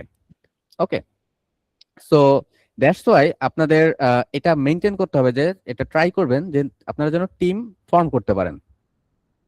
সো একটা ইফেক্টিভ টিমের কিছু কোয়ালিটি থাকে। সো কোয়ালিটি গুলো হচ্ছে, যেটা আমি বললাম, যে টিম মেম্বারদের সম্পর্কে একটা ভালো ধারণা থাকে, যে আমার টিমের মেম্বার কে গ্রাফে ভালো, কে প্রবলেম করতে ভালো, এবং অ্যাজ ওয়েল এস প্রবলেম পড়ার পর কারেক্টলি আরেকজনকে প্রবলেমে কি চাওয়া হয়েছে ওইটা বুঝানো। এটা হয় অনেক সময় যে কোড ফোর্সেসে আপনারা দেখবেন বিশেষ করে, এবং এটা আমাদের আইইউপিসি আইসিপিসি তো হয়, যে একটা লম্বা প্যারাগ্রাফ থাকে, গল্প থাকে, যে অ্যালিস অ্যান্ড বব খেলতে বসছে, যে তারা হচ্ছে এইটা করছে ওইটা করছে, বিভিন্ন ধরনের গল্প সাজানো থাকে। তো ওই গল্প থেকে হচ্ছে দ্রুত প্রবলেমে কি চাওয়া হয়েছে ওইটা এক্সট্রাক্ট করা, এটা একটা স্কিল। তো এই স্কিলটা আপনাদের টিমে কার ভালো এটা জানতে হবে। দেন ইমপ্লিমেন্টেশনে কে ভালো, কোন একটা ক্যাটাগরিতে যে হইতে পারে এটা গ্রাফ, ডিপি, স্ট্রিং, এনিথিং, এটাতে কে ভালো, কোন একটা ডাটা স্ট্রাকচারে কে ভালো, কে দ্রুত টাইপ করতে পারে। এই যে নলেজ গুলো আছে এইগুলো একটা টিমের প্রত্যেকটা মেম্বারের নিজেদের মধ্যে জানতে হবে, অ্যাজ ওয়েল অ্যাজ একজন মেম্বার যখন একটা কোড লিখবে তার কোডিং প্যাটার্ন, স্টাইল, এটা সম্পর্কে ভালো আন্ডারস্ট্যান্ডিং থাকা দরকার। এন্ড এটা এমন না যে আপনারা বসে বসে খুব ফোকাস দিয়ে করবেন, যেটা হয় যে আপনারা যদি টানা টিম প্র্যাকটিস করেন এটা অটোমেটিক্যালি হয় এই জিনিসগুলো, যে আপনি আপনার টিমমেটের কোড দেখলেই বুঝতে পারতেছেন, বা আপনার টিমমেট যখন আপনাকে একটা কথা বলতেছে আপনি সাথে সাথে ওটা বুঝতে পারতেছেন সে অ্যাকচুয়ালি কি মিন করে কথাটা বলছে। ভাইস ভার্সা, আপনিও যখন একটা কথা বলবেন আপনার টিমমেট যেন ইমিডিয়েটলি বুঝতে পারে আপনি কি বুঝাইতে চাইছেন তাকে। সো এটা আপনি just regular team contest and হচ্ছে কমিউনিকেশন যদি প্রপারলি করেন নিজেদের মধ্যে, তাহলে এটা ফিক্স হয়। আর এর পাশাপাশি ওই যে একটা প্রবলেম মেনশন করলাম যে হঠাৎ করে বসলে দেখবেন, এটা হয়তো অনেকেই যারা অনসেট করছেন তারা অবশ্যই এক্সপিরিয়েন্স করছেন, যে টিম মেম্বারের সাথে টিমমেটের সাথে হচ্ছে পিসি শেয়ারিং নিয়ে প্রবলেম হচ্ছে। আপনি আইডল বসে রয়েছেন, যে আপনি একটা কোড লিখবেন, আপনার টিমমেট পিসি রিলিজ করলে আপনি তখন কোডটা লিখবেন, বাট আপনি ওই টাইমে আইডল বসে আছেন। সো এইরকম অনেকেই ফেস করে, বাট যেটা হয় যে টিম প্র্যাকটিস যদি আপনাদের মোর অ্যান্ড মোর থাকে তাহলে আপনাদের আন্ডারস্ট্যান্ডিংও থাকে, আপনাদের স্ট্র্যাটেজিও থাকে কিভাবে আপনারা মেনটেন করবেন। দেন আমি আরেকটা থার্ড প্রবলেম বলবো, যে আপনাদের কন্টেস্টের যদি কোনো স্ট্র্যাটেজি না থাকে। সো বেসিক্যালি আপনারা টিম মেম্বারের মধ্যে আন্ডারস্ট্যান্ডিং সবকিছুই ঠিক আছে, টিম মেম্বার একজন আরেকজনের কমিউনিকেশনও ভালো, কোড বুঝেন ভালো, টাইম শেয়ারিংও ভালোভাবে করতে পারেন, বাট কন্টেস্টে আপনারা অ্যাকচুয়ালি তিনজন মিলে কি কাজটা করবেন ওইটাতে অনেক সময় স্ট্র্যাটেজি যদি ভুল হয় ওইটাও একটা রিজন হয়। যেমন সবার আগে যেটা করতে হয় যে আপনারা করবেন কি, যে ইজি প্রবলেম যা আছে ওইটা ফাইন্ড আউট করতে হবে। কন্টেস্ট শুরু হওয়ার 10 থেকে 20 মিনিট পর্যন্ত, মোর আরো বেশি 30 মিনিটও নিতে নিতে পারেন, প্রত্যেকটা প্রবলেম যে ফার্স্ট রিড করে আপনার টিমে, বা আপনারা তিনজন মিলেই শুরু করেন, দ্রুত হচ্ছে আপনার প্রবলেম গুলো পড়ে কোনটা কোন ক্যাটাগরির প্রবলেম, কোন প্রবলেমে কি চাওয়া হয়েছে, এই জাতীয় বা ইম্পর্টেন্ট যদি কোনো লাইনগুলো থাকে যেগুলো হচ্ছে মার্ক করা দরকার ওইগুলো মার্ক করে রেডি করেন। ইজি প্রবলেম আইডেন্টিফাই করেন, যে দ্রুত টাইপ করতে পারে তাকে দিয়ে ইজি প্রবলেমগুলো আগে সলভ করান। কারণ আপনাদের যখনই একটা প্রবলেম খুব দ্রুত অ্যাকসেপ্টেড হয়ে যাবে ওইটা আরো বেশি বুস্ট করে, আপনার এনার্জি ইমিডিয়েট বুস্ট করে। কারণ তখন প্রবলেম প্রবলেম অ্যাকসেপ্টেড হলে গ্রিন, আপনারা যখন গ্রিনে অ্যাকসেপ্টেড লেখাটা দেখেন তখন যে ডোপামিন রিলিজ হয় ওইটাতে আপনাদের আরো বেশি এনার্জেটিক হবেন আর কি। তো দ্যাটস ওয়াই দ্রুত অ্যাকসেপ্টেড করাবেন। সো দেন আপনাদের আরো যেটা করতে হবে যে স্ট্যান্ডিং বারবার মানে স্ট্যান্ডিং মাঝে মাঝে রিফ্রেশ করে দেখতে হবে যে কোন প্রবলেমে বেশি সলভ হয়েছে, ওই দিকে যাওয়া উচিত। দেন এখানে একটা লেখা আছে যে অ্যাভয়েড হিরো মোড, এটার মিনিংটা কি? মিনিংটা হচ্ছে যে অনেক সময় হয় কি যে খুব অনেক প্রবলেম পড়ে খুব ইন্টারেস্টিং লাগে, আরে নাম্বার থিওরির এত ইন্টারেস্টিং একটা প্রবলেম, এটা সলভ করাই লাগবে আমার, এরকম যে প্যাশন চলে আসে ভিতরে। বাট এটা আপনি যখন প্র্যাকটিস করেন that's very good, but contest টাইমে অ্যাভয়েড ইট, বিকজ আপনার এটা ইন্টারেস্টিং প্রবলেম সলভ করার চেয়ে আপনার যেই প্রবলেমটা সলভ হওয়ার সম্ভাবনা বেশি ওইটা সলভ করা দরকার আগে। কারণ আপনি ইন্টারেস্টিং প্রবলেমে 2 আওয়ার্স ওয়েস্ট করলেন, কন্টেস্ট হয় 5 ঘন্টার, আপনি একটা প্রবলেমই 2 ঘন্টা দিয়ে দিচ্ছেন। আপনার টিমের একজন মেম্বারও যদি এইভাবে চলে যায়, মাত্র কন্টেস্ট হইতেছে তাহলে 2 জন দিয়ে, আর 2 ঘন্টায় যে সলভ হবে এরকম না, ইন্টারেস্টিং প্রবলেম সবসময় বেশি টাইম লাগে, আর তাহলে ওটা ট্রুলি ইন্টারেস্টিং না। যাই হোক, সো যেটা করতে হবে আপনার প্রবলেম পড়ে বুঝতে হবে যে কোন প্রবলেমটা আমার টিমের দ্বারা সলভ করা সম্ভব, ওই প্রবলেমগুলোতে আগে প্রসিড করতে হবে। আর আদারওয়াইজ আপনি যদি ইন্টারেস্টিং প্রবলেমের পিছনে যান আপনার টাইম ওয়েস্ট হবে, টাইম কিল হবে, টাইম প্রপারলি ম্যানেজ করতে পারবেন না, এন্ড এন্ড রেজাল্ট আপনাদের র্যাঙ্কিং এক্সপেক্টেড হবে না। সো আপনাদের যেই যেই মেথড গুলো বলা হলো বেসিক্যালি এগুলো যদি ফলো করেন তাহলে হবে। নেক্সট একটা বিগ ইস্যু, সেটা হচ্ছে মেন্টাল প্রেশার। আচ্ছা, একটা রিয়েল এক্সপিরিয়েন্স, যারা কন্টেস্ট করেন এখানে উপস্থিত, আপনারা অ্যান্সার দিবেন। এমন কি কখনো হয়েছে না আপনাদের সাথে যে আপনার একটা প্রবলেম কন্টেস্ট টাইমে সলভ করতে করতে কন্টেস্ট শেষ হওয়ার জাস্ট 2-3 মিনিট পর আপনার প্রবলেমটা একসেপ্টেড হয়েছে, আর আপনার মনে হইতেছে ইস, কন্টেস্ট টাইমে এটা কেন খেয়াল করিনি, এটা কেন দেখলাম না, এটা কেন মাথায় আসলো না? এরকম হয়েছে কিনা? সো এটা যারা কম্পিটিটিভ প্রোগ্রামিং করে সবারই হয়, আমারও হয়েছে, এন্ড সবার হবেও যারা ফিউচারেও করবে। সো এইটা অ্যাকচুয়ালি কেন হয়? বেসিক্যালি প্রেশার আপনার থিঙ্কিং কোয়ালিটিকে রিডিউস করে দেয়। যখন আপনি কন্টেস্টে বসেন তখন আপনার উপর একটা প্রেশার কাজ করে, একটা আহ, আপনার থিঙ্কিং ক্যাপাসিটিকে ওইটা অনেক কমায় দেয়। সো এই প্রেশারের কারণে অনেক প্রবলেম আপনাদের সলভ করার মতো ছিল কিন্তু আপনাদের সলভ হয় না।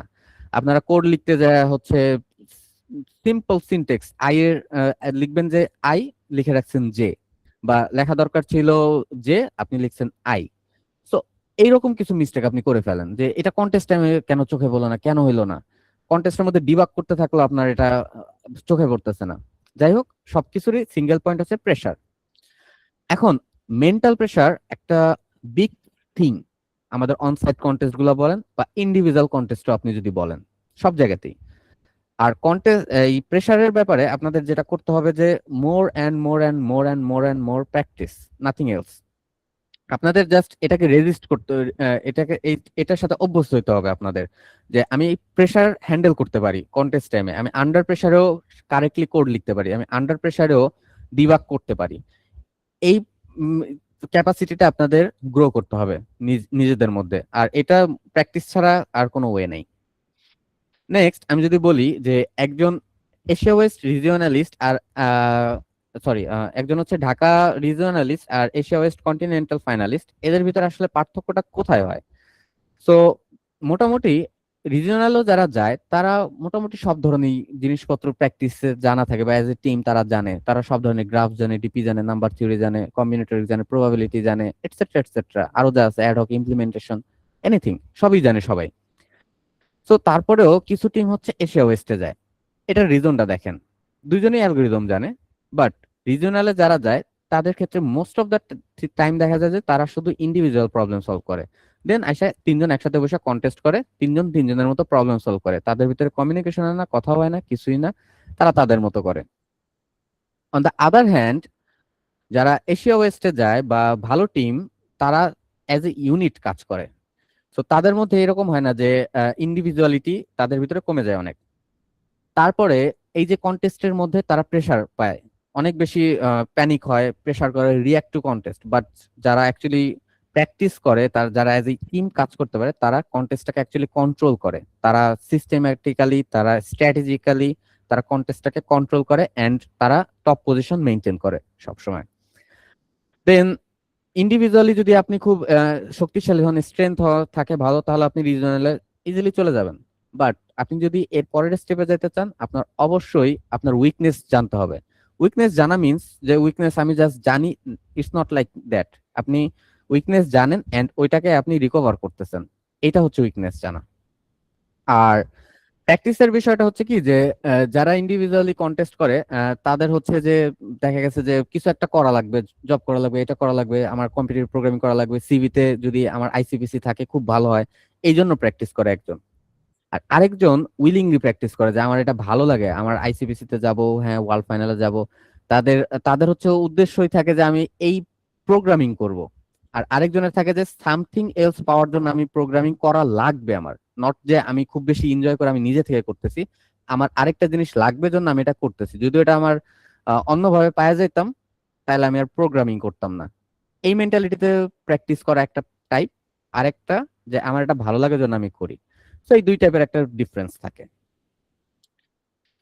নেক্সট এখন যদি বলি যে ওভারঅল মিস্টেক গুলো আমরা পয়েন্ট আউট করছি, and ওই মিস্টেক থেকে আপনারা অবশ্যই শিখতে পারবেন যে আপনাদের অ্যাকচুয়ালি কি করা করা যেতে পারে। তো আপনাদের এখন যদি বলবো যে আপনারা more and more team contest করবেন, as well as a team and individual both কেসে আপনারা আপ সলভিং করবেন প্রচুর। আপসলভিং করা খুবই ইম্পর্টেন্ট আপনাদের পার্সোনাল অ্যান্ড টিম দুইটার গ্রোথের জন্যই।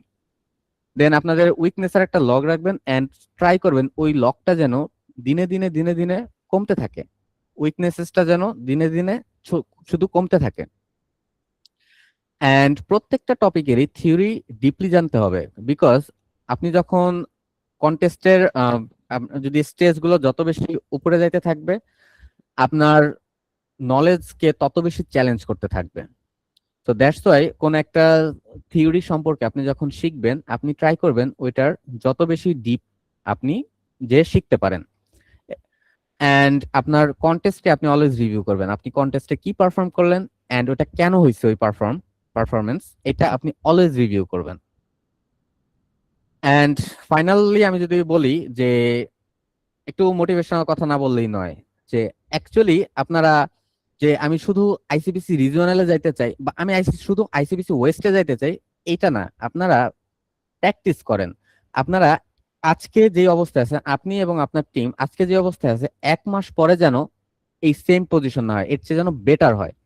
তো আপনি যদি জাস্ট আপনার টিমকে লেভেল আপ করতে থাকেন অনলি, জাস্ট আপনার এই রিজিওনালিস্ট বা হচ্ছে আপনার এশিয়া ওয়েস্ট ফাইনালিস্ট, প্রত্যেকটা এক একটা check point.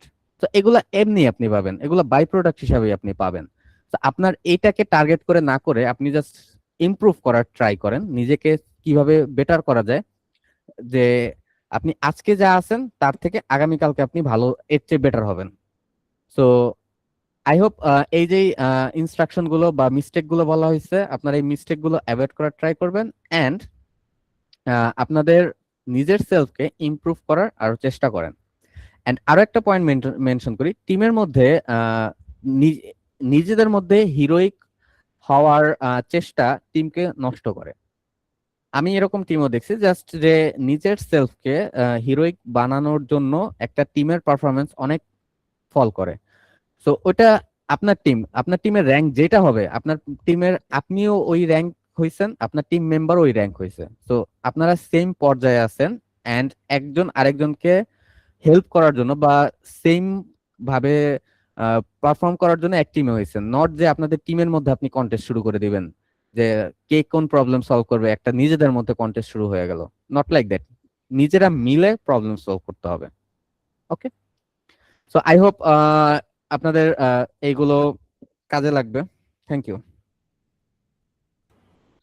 Nice, thank you Nirob ভাই, মেনি মেনি থ্যাঙ্কস। আসলে অনেকেই মনে হয় অনেক কোশ্চেন অ্যান্সার পাইছে, এবং কিভাবে আসলে টিম কন্টেস্ট করা উচিত, এবং শুধুমাত্র নিজের গ্রোথকে না দেখে একটা টিম ফর্ম করে সবার গ্রোথ একসাথে কাজে লাগানো, একবারে আগানো, এবং টিমের মধ্যে কি কি মেন্টালিটি থাকা উচিত। আই থিঙ্ক আপনি অনেক সুন্দর মধ্যে এই জিনিসগুলো বুঝেছেন। তো ভাই যেটা বলছেন এটা আসলেই ঠিক বলছেন, যে আসলে আপনি যদি আপনার কথা চিন্তা করেন, লাস্ট যে পয়েন্টটা বলছে যে অনেকে আসলে হিরোইজম দেখাতে চায়, যে আমি অনেক পারি টিমের মধ্যে, আমি আগে আগে করে ফেলবো, আহ, এই মেন্টালিটি থাকলে আর ঝামেলা। হ্যাঁ, তো আপনারা অনেক সময় অনেক টপিক ডিভাইড করে নিতে পারেন। হতে পারে যে আপনারা দুইজন দেখা যাবে যে একটা টপিকের মধ্যে ভালো প্র্যাকটিস করতেছেন, আরেকজন অন্য টপিক প্র্যাকটিস করতেছে, তো অনেক ভাবে আসলে টিম কম্বিনেশন আনা যাইতে পারে।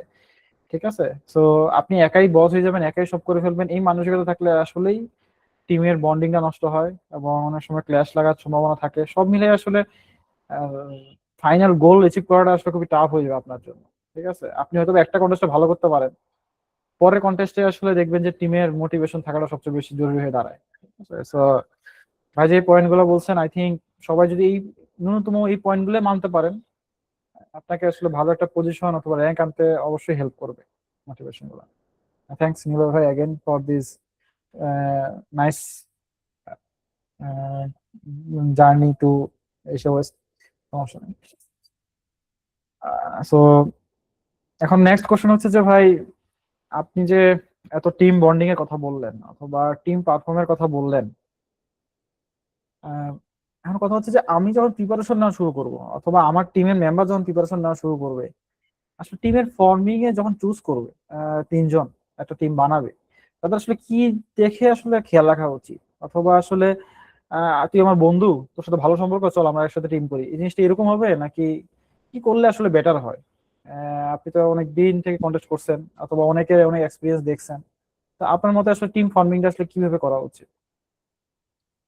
জি ভাই, টিম ফর্মিং এর ক্ষেত্রে আমি যদি আমার এক্সপিরিয়েন্স থেকে বলি, যে আমরা কিভাবে হচ্ছে একটা টিম ফর্ম করতে পারি।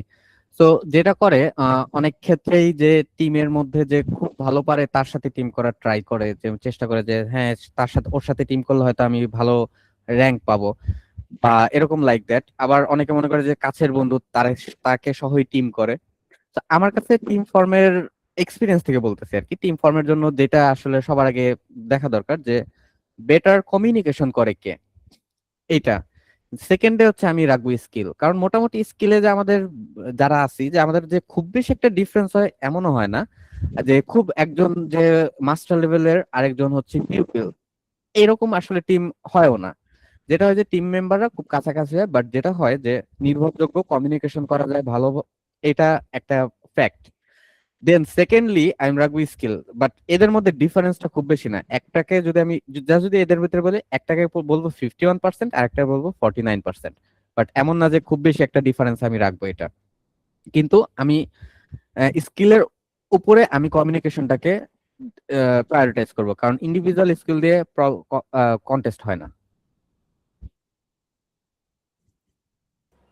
নাইস ভাই। তো আমি আপনার সাথে একমত আসলে। যতই উম, ইয়া পোলাপান থাকুক না কেন, অথবা যতই জানের ফ্রেন্ড হোক না কেন, সব পেরিয়ে আসলে আমাদের চিন্তা করা উচিত যে সে আমার সাথে কিভাবে কমিউনিকেট করবে। আসলে ভাই যেটা বললেন, আমরা আসলে সবাই তো মোটামুটি প্রত্যেকটা ভার্সিটিতেই সিলেকশন কন্টেস্ট হয়, অথবা আমরা জানি আমরা যার সাথে টিম ফর্ম করতেছি সে কেমন র্যাঙ্কের। তো মোটামুটি সবাই কাছাকাছি হয়।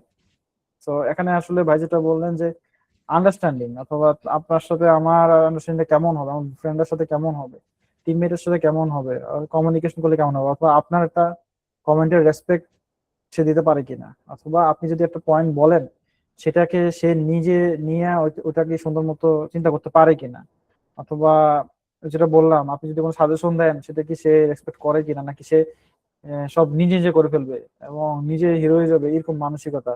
তাহলে কিন্তু দেখা যাবে লং রানে আসলে ভালো করাটা খুবই টাফ হয়ে যায়। তো এক্স্যাক্টলি এটা ভাই। একটা ভালো পয়েন্ট ছিল। আর আমার যদি অভিজ্ঞতা বলি, আমি সবসময় আমার টিমে জুনিয়র ছিল আর কি, রিজু ছিল, তারপর ফয়সাল ছিল।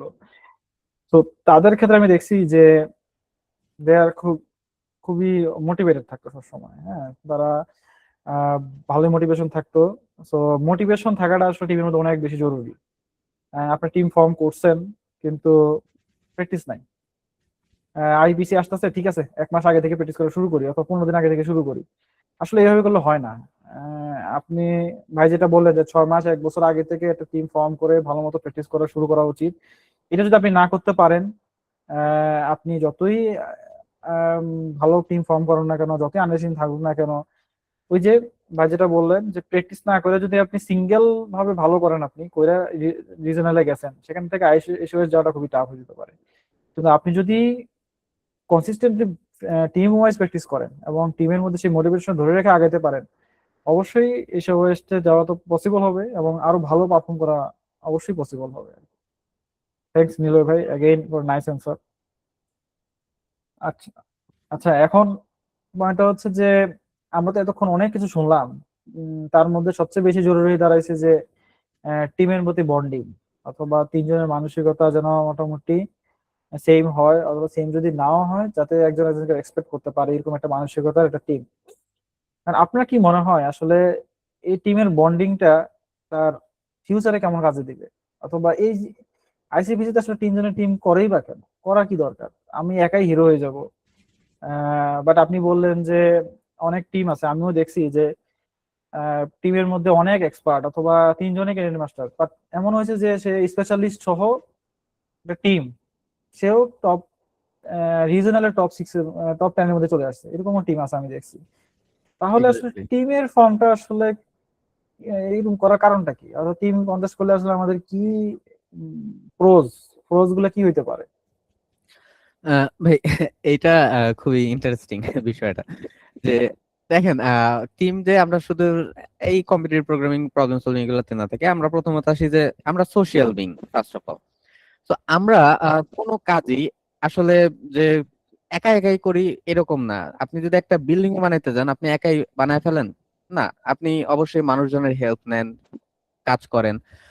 আর সিমিলার ওয়েতে, এটা তো বিল্ডিং দিয়ে এক্সাম্পল দিলাম, আমাদের যদি বলি রিয়েল ওয়ার্ল্ড, আমাদের আইটি সেক্টরের মধ্যেও আমরা যে কোনো প্রোডাক্ট বানানোর ক্ষেত্রে ইউনিভার্সিটিতে আমরা অনেকে ইন্ডিভিজুয়াল প্রজেক্ট করি, বাট ওইগুলো রিয়েল ওয়ার্ল্ড প্রজেক্টের সাথে ধারে কাছে হতো না। এগুলা যারা টেকের সাথে জড়িত আছে বা যারা আইডিয়া রাখে তারা বুঝে যে ইন্ডিভিজুয়াল প্রজেক্ট গুলো আর ইন্ডাস্ট্রি লেভেলের প্রজেক্ট গুলো, এদের মধ্যে অনেক বেশি ডিফারেন্স হয়। And এটা কোনো সিঙ্গেল পার্সন একা মেনটেন করবে এটা এমনও হয় না। এইখানে যেটা দরকার হয়, এখানে একটা টিমের প্রয়োজন পড়ে। নট অনলি একটা টিম, এখানে actually multiple team as a group আকারে কাজ করে। এন্ড ওই টিমগুলো আবার একটা সিঙ্গেল বলা যায় যে, অ্যাকচুয়ালি আমি বলি যে একটা বড় টিম থাকে, দেন ওই বড় টিমের মধ্যে অ্যাকচুয়ালি সাব টিম থাকে অনেক রকমের। তো তারা হচ্ছে দেখা গেছে কাজ করতেছে। সো বেসিক্যালি পয়েন্ট হচ্ছে, আমরা কোনো কাজই অ্যাকচুয়ালি যে ইন্ডিভিজুয়ালি সব করে ফেলবো বিষয়টা এমন না। আমরা টিম ওয়াইজ আমরা অনেক কাজ করি, এন্ড ওইটা অ্যাকচুয়ালি আমাদের করার দরকার, এন্ড ওইটাই অ্যাকচুয়ালি ইম্পর্টেন্ট। এন্ড আইসিপিসির ক্ষেত্রেও আমাদের এই টিম মেনটেন করাটা, টিম মেনটেন করা বা টিমে কাজ করাটা, এটা আমাদের টিম ওয়ার্ক শেখায়। যে অন্য একজন মানুষের সাথে আপনি কিভাবে কাজ করতে পারেন। ইন্ডিভিজুয়ালি অনেকেই অনেক কিছু করতে পারে, বাট আরেকজন মানুষের সাথে আপনি যোগাযোগ করে, কমিউনিকেট করে, তার তার যে কোনো কথার প্রতি, তার ওপিনিয়নের প্রতি রেসপেক্ট রেখে আপনি কিভাবে কাজ করতেছেন, কিভাবে আপনি একটা প্রবলেমকে সলভ করতে পারেন, এটাও একটা চ্যালেঞ্জ থাকে। আর অ্যাজ ওয়েল এস, এটা চ্যালেঞ্জের কথা বললাম, আর হেল্পের দিক থেকে যদি চিন্তা করি, যে আপনি একটা এমন সিচুয়েশনে পড়তে পারেন যেটা অ্যাকচুয়ালি আপনি জানেন না, সবাই তো আর সব জানে না, এটা তো মানতে হবে ভাই, নোবডি ইজ পারফেক্ট। সো আপনার যদি কোনো কেস, মানে কোনো বিষয়ে যদি একটু উইকনেস থাকেও, দেখা যাচ্ছে আপনি খুব একটা ভালো না বা আপনার নলেজটা খুব বেশি নাই ওই কেসে, কিন্তু আপনার সাথে আপনার যে টিমমেট আছে তার ওই দিকে নলেজটা খুব ভালো। তো আপনি তার নলেজ থেকে আপনি শিখতে পারবেন, জানতে পারবেন, বা তার নলেজ ইউজ করেও আপনি একটা প্রবলেমকে সলভ করতে পারবেন। তো এই যে টিম ওয়ার্কের মাধ্যমে আমরা অ্যাকচুয়ালি গ্রুপ ইউনিটি তে কাজ করা শিখতে পারি, এন্ড আমাদের এই স্কিল গুলো ডেভেলপ করতে পারি। আচ্ছা, নীলু ভাই, জিনিসটা আরো অনেক সুন্দর করে বুঝেছেন যে আসলে অনেক ফার্স্টে যে পয়েন্টটা বলছেন এটাই আসলে মেইন পয়েন্ট হতে পারে, যে আসলে আমরা আসলেই সোশ্যাল বিং। আমরা কখনোই আসলে একা চলতে পারি না, আমাদের আসলে কারো না কারো সাহায্য লাগে। আমার অসুখ হলে ডাক্তারকে যাওয়া লাগে, আমার নিরাপত্তার জন্য আইন শৃঙ্খলা বাহিনী লাগে, আমার খাবারের জন্য কোনো ফার্মারের কাছে যাওয়া লাগতে পারে অথবা বাজারে যাওয়া লাগতে পারে। তো আমরা আসলে একাই সবকিছু করি না। আর যদি কাজের কথায় আসি, ধরেন মন ধরে নিলাম যে ওইগুলো তো ধরেন প্রাত্যহিক কাজ, বাট আমরা যদি কোনো ইন্ডাস্ট্রিতে যাই, কোনো একটা টিমে যাই অথবা কোনো কোম্পানিতে যাই, তখন আসলে আমাকে একটা টিমেই কাজ করতে হবে, এবং টিমে যে সিনিয়র থাকবে সে আমাকে শিখাবে। একটা সময় গিয়ে আমি প্রোডাকশনে কোড লেখা শুরু করব, আমারও একদিন এক জুনিয়র আসবে, তাকেও আমাকে শিখাইতে হবে। এখন আপনি যদি টিমের মধ্যে এরকম হন যে আপনি সব করে ফেলতেছেন অথচ চেষ্টা করতেছেন, হয় আপনি ডেডলাইন মিট করাটা খুব টাফ হয়ে যাবে, অথবা এত কাজ আপনি একাই কেমনে করবেন, একটা পয়েন্ট হচ্ছে। আরেকটা হচ্ছে যে তখন দেখা যাবে যে আপনি জুনিয়রকে ঠিকমতো শিখাচ্ছেন না। ওই যে আপনি তো টিমের মধ্যে বন্ডিং কিভাবে করতে হয় সেই জিনিসটা আপনি শিখেন নাই। ঠিক আছে। তো এই আলোচনা থেকে নীল ভাইয়ের কথা অথবা আমি ছোট্ট করে যেটা বললাম, এই আলোচনা থেকে আপনি কি আসলে রিয়েলাইজ করতে পারতেছেন যে আসলে আইইউপিসি আইসিপিসি তে যদি আপনার ভালো র্যাঙ্ক থাকে, শুধুমাত্র কি আপনার প্রবলেম সলভিং স্কিল ভালো এই জন্যই কোম্পানিগুলো আপনাকে হায়ার করে, নাকি আসলে সে আরো অনেক কিছুই আসলে এখান থেকে প্রমাণিত যে সে শুধুমাত্র প্রবলেম সলভিং পারে না। সে আইপিসি তে একটা ভালো র্যাঙ্কিং করার কারণে হচ্ছে তার মধ্যে যে তিনজনের ফ্রেন্ড ছিল অথবা বন্ডিং ছিল, যে গ্রুপটা ছিল সে ওখানে ভালো পারফর্ম করতে পারছিল, তিনজনের মধ্যে ভালো বন্ডিং ছিল। দ্যাটস ওয়াই কিন্তু সে গ্রুপ ওয়ার্কও আসলে ভালো। বুঝতে পারছেন? তো এটাও কিন্তু একটা ইন্ডিকেটর যে আসলে আইপিসি আইসিপিসি তে ভালো করে যারা, তাদেরকে আসলে প্রায়োরিটি দেওয়ার একটা মেইন রিজনও এটা হতে পারে যে তারা গ্রুপ ওয়ার্কও বেস্ট। তো আমি যদি ওকে আমার টিমে নেই, মোটামুটি যেসব কোম্পানিগুলোতে ইন্টারভিউ হয় মোটামুটি আপনাকে যে টিমে নিবে বেশিরভাগ ক্ষেত্রে সেই টিমই আসলে ইন্টারভিউ নেয় আপনাকে। তো সে যদি টিম ওয়ার্কে ভালো না হয় তাকে আমি নিব কেন? আপনি নিজে কোশ্চেন করেন যে সব পারা পোলাপান অথবা বেশি জানা পোলাপান অথবা আমি একাই সব করে ফেলবো, এরকম পোলাপান নিবেন, নাকি আমার ইনস্ট্রাকশন সে মতো ফলো করবে, ওর বিভিন্ন ইনসাইট জানাবে, ওর ঠিকমতো শিখবে, আমরা সবাই একসাথে একটা ভালো একটা প্রোডাক্ট আমরা বানাবো। ঠিক আছে, এরকম পোলাপান আসলে টিমে সবাই নিতে চায়, এটাই হওয়া উচিত। সো এই টিম বন্ডিংটা নিয়ে আমরা অনেকক্ষণ ধরে আলোচনা করতেছি। এটাই দেখবেন যে not only for job, not only for anything, আপনি ওই যে ভাই সোশ্যালের কথা বললেন, ফ্যামিলির কথা বললেন, যত বন্ডিং ভালো হবে আমাদের গ্রুপ ওয়াইজ, ফ্যামিলি ওয়াইজ, সবকিছুতে আসলে আপনি ভালো করতে পারবেন। ঠিক আছে, সিঙ্গেল হ্যান্ডেড বসে থাকলে হয়তো বা আপনি অনেক কিছু করতে পারবেন, বাট কোনো না কোনো সময় কোনো না কোনো জায়গায় আপনি আটকাবেনই, কারো না কারো হেল্প লাগবে আপনার লাইফে। তো থ্যাংক ইউ নিলয় ভাই। তো আমরা তো মোটামুটি শেষের দিকে চলে আসছি। আমরা অনেক কিছু জানতে পারলাম কিভাবে এশিয়া ওয়েস্ট ফাইনালে যাওয়া যেতে পারে। টেকনিক্যালি অথবা টপিকের গভীরতার থেকে আমরা আসলে এমন পয়েন্টগুলো নিয়ে আজকে আলোচনার চেষ্টা করলাম, অথবা অমর নীল ভাইও আসলে এমন কিছু নিয়ে বলার চেষ্টা করলেন, যাতে করে আসলে টপিকের কথা যদি বলেন, আপনারা এখানেই আছেন, অহরহ টপিকের লিস্ট পাবেন। আপনারা কোর্সে যান, বিভিন্ন ধরনের ব্লগ পড়েন, অহরহ লিস্ট পাবেন, এবং এই লিস্টগুলো অনেকেই আছে যে জানা কি করতে হবে না করতে হবে, বাট সমস্যা হচ্ছে যে একটা আইবিসি আইসিপিসি আসলে টপিকের উপর নির্ভর না। টপিক ভাই যেটা বললেন যে স্কিল ম্যাটার করে, ঠিক আছে, বাট এই যে কমিউনিকেশন, বন্ডিং, এই জিনিসগুলো আসলে সবকিছুর উপরে। এগুলো যদি ঠিক থাকে না, দেখবেন যে আপনি পারেন না, আপনার আপনার ফ্রেন্ড আপনাকে পুশ করতেছে, আপনার টিমমেট ভালো করার জন্য আপনাকে পুশ করতেছে, এবং হতে পারে যে আপনার আপনার অনেক সময় অলসতা চলে আসতে পারে, অথবা আপনার মন খারাপ থাকতে পারে, অথবা আপনি কোনো কারণে প্র্যাকটিস কমাই দিচ্ছেন, দেখা যাবে যে আপনার টিমমেট আপনাকে পুশ করতেছে। ঠিক আছে, শুধু সেই ক্ষেত্রে কি হচ্ছে দেখেন তো, আপনার নিজের প্রবলেম সলভিং স্কিল, পার্সোনাল গ্রোথও বাড়তেছে, টিমের মধ্যেও স্কিল বাড়তেছে, এবং সর্বোপরি আসলে আপনি পার্সোনাল যে র্যাঙ্কিং গুলো, CA, code forces, code shape, ওইটার মধ্যে ভালো করতে পারতেছেন, এবং আপনার সিভিতে লেখার জন্য একটা আইবিসি আইসিবিসির মধ্যেও একটা ভালো র্যাঙ্ক করার একটা পসিবিলিটি দাঁড়া যাচ্ছে। তো এই জন্য আসলে টিম বন্ডিং, গ্রুপ ওয়ার্কটা আসলে অনেক বেশি দরকার এখানে। থ্যাংক ইউ নিলয় ভাই। তো আমরা তাহলে এখন আস্তে আস্তে ওপেন কোশ্চেনের দিকে যাই, কারো যদি কোনো কোশ্চেন থাকে। আমি আসলে কমেন্ট সেকশনে দেখবো আর কি, কেউ যদি কোনো থাকে, কারো কোনো কোশ্চেন থাকলে অবশ্যই কমেন্টে, ইনবক্স, এখানে যেটা মিটের চ্যাট বক্স আছে এখানে কোশ্চেন করতে পারেন। আদারওয়াইজ আমরা আজকে মিটের সেশনটা শেষ করে দেবো। তো একজন কোশ্চেন করছে যে আমি থার্ড ইয়ার আছি, আমি কি বেশি লেট, আচ্ছা একজন কোশ্চেন করছে যে আমি থার্ড সেমিস্টারে আছি, আমি কি বেশি লেট করে ফেলছি, আমি কি আরো আগে থেকে শুরু করা উচিত ছিল? নীলু ভাই কি বলেন, আমি কি বেশি দেরি করে ফেলছে নাকি? ভাই, এটা আনসার তো ভাই আপনি ভালো দিবেন। আমার সাথে থেকে বলবো যে না, এটা খুব বেশি দেরি না। থার্ড সেমিস্টার মিনস হচ্ছে আপনি সেকেন্ড ইয়ার ফার্স্ট সেমিস্টার, নাকি যদি ট্রাই সেমিস্টার হয় তাহলে আপনি ফার্স্ট ইয়ারের শেষের দিকে আছেন। এটা ডিপেন্ড করে আপনার কত সেমিস্টার, মানে কিভাবে হয়, বছরে কয়টা সেমিস্টার। তো এটা দেরি হয় না এখনো। আপনার এখন থেকে শুরু করলেও হবে, সমস্যা নেই। এর বেশি কি বলবো আর ভাই, আপনি বলেন কিছু। না আসলে দেরি না, হ্যাঁ, আমি এমনও দেখছি যে থার্ড ইয়ারের শুরু থেকে শুরু করে অনেক ভালো কিছু করছে। তো বাট ওটা এক্সেপশনাল কেস, বাট শুরু থেকে শুরু করা বেটার। বাট আপনি যদি 2-1 থাকেন, 2-2 থাকেন, ইটস নট লেট। বাট এটা আরো ভালো যে আপনি এখনো রিয়েলাইজ করতে পারছেন যে এখন শুরু করা উচিত। তাও আপনার সামনে এখন যদি সেকেন্ড ইয়ারে থাকেন, তাও 3টা বছর পরে আছে, অ্যাটলিস্ট কমপক্ষে 1.5-2 বছর একটা ভালো পরিমাণ এফোর্ট দেওয়ার মতো সুযোগ থাকবে আপনার হাতে। এই তো সেকেন্ড কোশ্চেনটা হচ্ছে যে আইবিসি টিম কিভাবে করবো, আমার বাসায় তখন তো আচ্ছা, এই কোশ্চেনটা অনেক অ্যান্সার দিছি, বাট ছোট্ট করে যদি ভাই আবার বলতেন যে আইবিসি তে আমরা টিম ওয়ার্ক করবো কিভাবে। আমরা আহ, বাসায় বসেই তো বেশিরভাগ সময় প্রবলেম সলভ করি, এটা আসলে এরকম কোশ্চেনটা আমি যদি আমার মতো করে বলি, আমরা তো বেশিরভাগ সময় একসাথে থাকি না, আইপিসি তে তো একসাথে থাকি, অথবা তো একসাথে বসি। এরকম হতে পারে যে আমাদের ভার্সিটি অনেক টাইট, আমরা আসলে একসাথে অনেক দূরে দূরে বাসা, ভার্সিটি শেষ করার পরেও বসি না, হলেও থাকি না। তাহলে টিম ওয়ার্কটা কিভাবে করতে পারি? ইন্টারেস্টিং পয়েন্ট এটা ভাই, যা আপনি আরো এক্সপ্যান্ড করে বললেন। সো দেখেন, ইচ্ছা থাকলে উপায় হয়, একটা কথা আছে।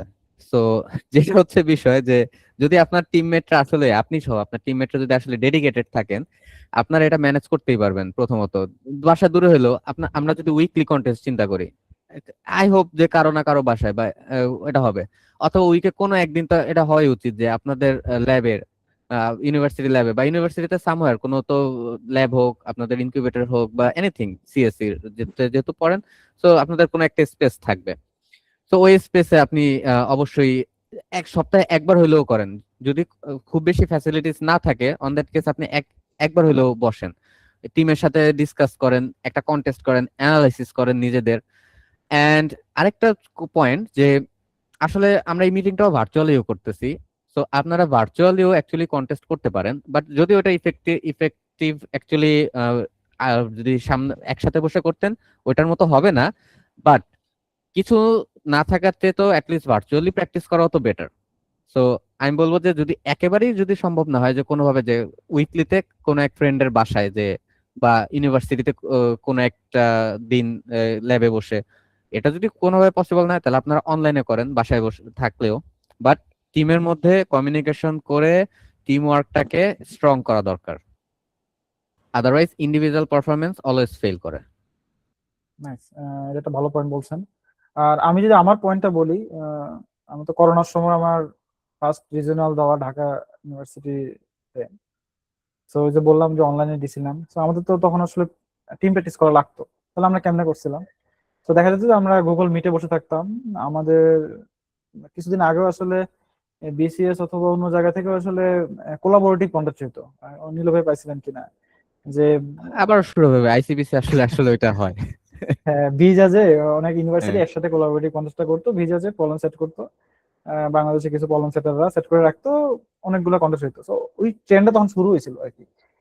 তো দেখা যেত যে আমরা 5 ঘন্টার কন্টেস্ট এইভাবে গুগল মিটে বসে এইভাবে করতে থাকতাম। তারপর আসলে জিমের কিছু কন্টেস্ট, মাঝে মাঝে কোর্সের জিমের কিছু কন্টেস্ট আমরা ভার্চুয়ালি এইভাবে করার চেষ্টা করতাম গুগল মিটে বসে বসে। কারণ আমি ছিলাম রংপুরে, আরেকজন ছিলেন ঢাকা, আরেকজন ছিল অন্য জেলায়। তো তখন তো আসলে করোনার সময় পসিবল ছিল না।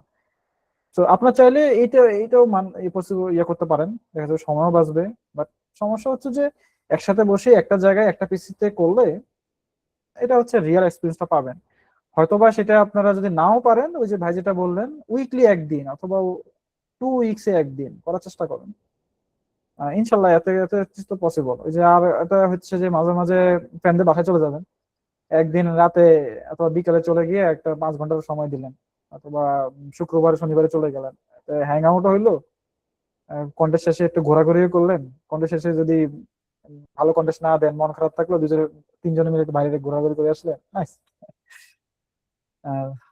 চলুন আমরা নেক্সট কোশ্চেনে যাই। একজন আসলে খুবই জেনারিক কোশ্চেন করছেন যে সিপি জার্নিটা আসলে কোথা থেকে শুরু করা উচিত, ফার্স্ট সেমিস্টার থেকেই শুরু করা উচিত কিনা? তো, কি করা উচিত? নীল ভাই যদি শর্ট করে কিছু অ্যান্সার দিতাম। আহ যে কোনো টাইমে শুরু করতে পারে, এটা আসলে এমন কিছু না যে আপনি, আর আপনি যদি মনে করেন না এখন শুরু না করেন, আপনি যে সেমিস্টারে থাকেন ফার্স্ট ইয়ার থেকে শুরু করলে ভালো, এটার বেনিফিট পাওয়া যায় আগে থেকেই, অনেক এক্সপিরিয়েন্স ভালো হয়। আর যদি আপনি লেটও করেন, আপনি কোনো না কোনো দিন এই প্রবলেম সলভিং করতে আসবেন। যে এখন দেখবেন যে আপনি আইটি সেক্টরে জব খুঁজতে আসবেন, দেখবেন যে সব কোম্পানি তো কন্টেস্ট নিয়ে সিলেক্ট করতেছে, ইন্টারভিউর কল দিতেছে, বা ইন্টারভিউতে সরাসরি ডাকলেও আপনার ওইখানে টেকনিক্যাল রাউন্ডে প্রবলেম সলভিং করতে দিচ্ছে, তখন আপনি এমনিতেই আসবেন। So it's never too late, আপনি যখন থেকে শুরু করেন ইটস ওকে। Nice. আমি যদি ওমর নীল ভাইয়ের সাথে অ্যাড করি, যদি জব পার্সপেক্টিভ থেকে না বলি, আমি সহজ কোডিং এর সাথে যুক্ত হওয়ার পরে একটা জিনিস দেখছি যে এখানে ক্লাস 3-5 এর বাচ্চাও পড়াশোনা করে আইসিবিসি বেসে অ্যাড হয়। মানে আপনারা চিন্তা করতে পারবেন না, ক্লাস 6 এর, 8 এর, 10 এর বাচ্চা, 10-12 এর তো অনেক অ্যাডমিশন নেয়। কেউ বিডিও এর জন্য, কেউ ন্যাশনাল হাই স্কুল প্রোগ্রামিং এর জন্য। তারা তো কখনো জবের জন্য এখানে অ্যাড হয় না, তারা প্রোগ্রামিং এর প্রতি ভালোবাসা অথবা এই শেখার জন্য আসলে তারা কম্পিটিটিভ ভাইব পাওয়ার জন্য এখানে অ্যাডমিশন নেয়। সো ভাই যেটা বললেন, কোনো সময় আসলে শেষ না। আপনি যখনই বুঝতে পারবেন যে আসলে সিপি করাটা আপনার জন্য দরকার ছিল, অথবা কোনো সময় করতে গিয়ে যদি কোনো সময় ফিল করেন যে না এটা অনেক ভালো জিনিস, অথবা এটাকে অনেক স্পোর্টস প্রোগ্রামিং বলে, হ্যাঁ প্রোগ্রামিং এর স্পোর্টস বলা যায় আর কি। আমরা যেমন ওয়ার্ল্ড কাপ দেখি, অথবা মাঝে মাঝে তো আমরা বিভিন্ন ক্লাবের ফুটবল ম্যাচ দেখি, সেম টু সেম আপনি এটাকেও আসলে স্পোর্টস চিন্তা করতে পারেন।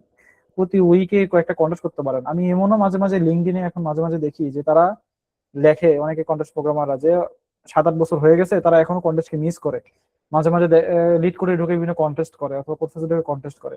তো এটা আসলে আমার পার্সোনাল যদি বলি, আমি কখনোই আসলে ভালো জব পাবো বলে আমি কন্টেস্ট করি, এটা আসলে কখনোই উচিত হবে না।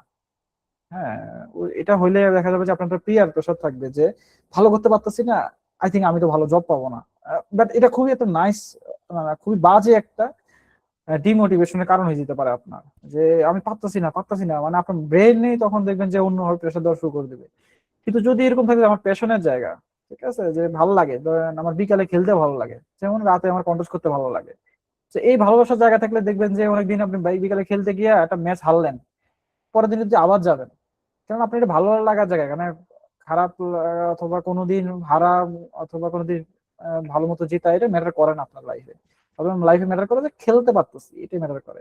সেম টু সেম আমার মনে হয় এটা ভালো লাগার জায়গা থেকে আসা উচিত, তখন দেখবেন যে আপনি আপনার মধ্যে তখন নিজে থেকে নিজের মোটিভেশনটা আসতে থাকবে যে এই জন্য করতেছি। ঠিক আছে, তো কখনোই কেউ আর এটা এমন না যে এটা না, এটা করলে আপনি ওই যে মোটিভেশন, ভালো জব পাওয়ার যে মোটিভেশন আমি বললাম যেটা ছেড়ে দিবেন, জিনিসটা এমন না। এটা যদি ভালো মতো করতে পারেন, আর ভালো একটা কিছু অ্যাচিভমেন্ট অথবা ভালো একটা জব, এটা আপনি বাই প্রোডাক্ট হিসেবে পাওয়া যাবেন ইনশাল্লাহ। ঠিক আছে, এটা হচ্ছে কি অটোমেটিক্যালি পাওয়া যাবে, বাট ওইটার জন্য যে এটা দিয়েই করতে হবে আমার, এবং এটা না করতে পারলে, এটা যদি খারাপ পারফরমেন্স করি আমি সব শেষ, কি হবে আমার এখন, এটা আসলে কোনো চিন্তার কারণ হতে পারে না। ঠিক আছে, তো আমার মনে হয় যে ভালো লাগার জন্য আসলে করেন, মজা পান, যে আমি একটা প্রবলেম সলভ করছি। এই ভাই যেটা বললেন যে একটা ডোপামিন রিলিজ হচ্ছে, মানে যে একটা কোড ফোর্সেস রাউন্ডে একটা প্রবলেম সলভ করে, তখনই ফিলটা হয় যে আমি কি, মানে একটা অন্যরকম একটা ফিল আসে যেটা আসলে বর্ণনা করা যায় না। হ্যাঁ? এটা যে এই ভালো লাগাটাকে যদি আপনি মনে করেন যে আমার এটা পাইতে ভালো লাগে, তো ইনশাল্লাহ আপনি ভালো করবেন। ঠিক আছে, চলেন আমরা নেক্সট কোশ্চেনে যাই। যে আমি ভাবছি ডিপ 2 তে বেশি পাস আছে না, কিভাবে ইমপ্রুভ করতে পারি, কোন প্রবলেম হিসেবে। আচ্ছা, একজন বলতেছে যে আমি থার্ড সেমিস্টারে আছি, ডিপ 2 তে এ সলভ হচ্ছে, এর বেশি যাচ্ছে না আর কি, কিভাবে ইমপ্রুভ করতে পারি, আর কোনো প্রবলেম শিখতে কি আসলে এআই ইউজ করা উচিত কিনা। তো আমরা তো অনেকক্ষণ ধরে কোনো এআই নিয়ে কথা বলতেছি না। তো আসলে আমিও ভুলে গেছি এআই কিছু দেখাবো না। ইন্টারেস্টিং। এতক্ষণ 1-1.5 ঘন্টা হয়ে গেছে আমরা এআই কথা আনি নাই, যেখানে আসলে আমরা কথার 10টা কথা বললে এখন এআই দুই একটা কথা বলি। তো আপনার মতে কি মনে হয় নিলয় ভাই, যে কি করা উচিত এই সময় যারা একদম বিগিনার?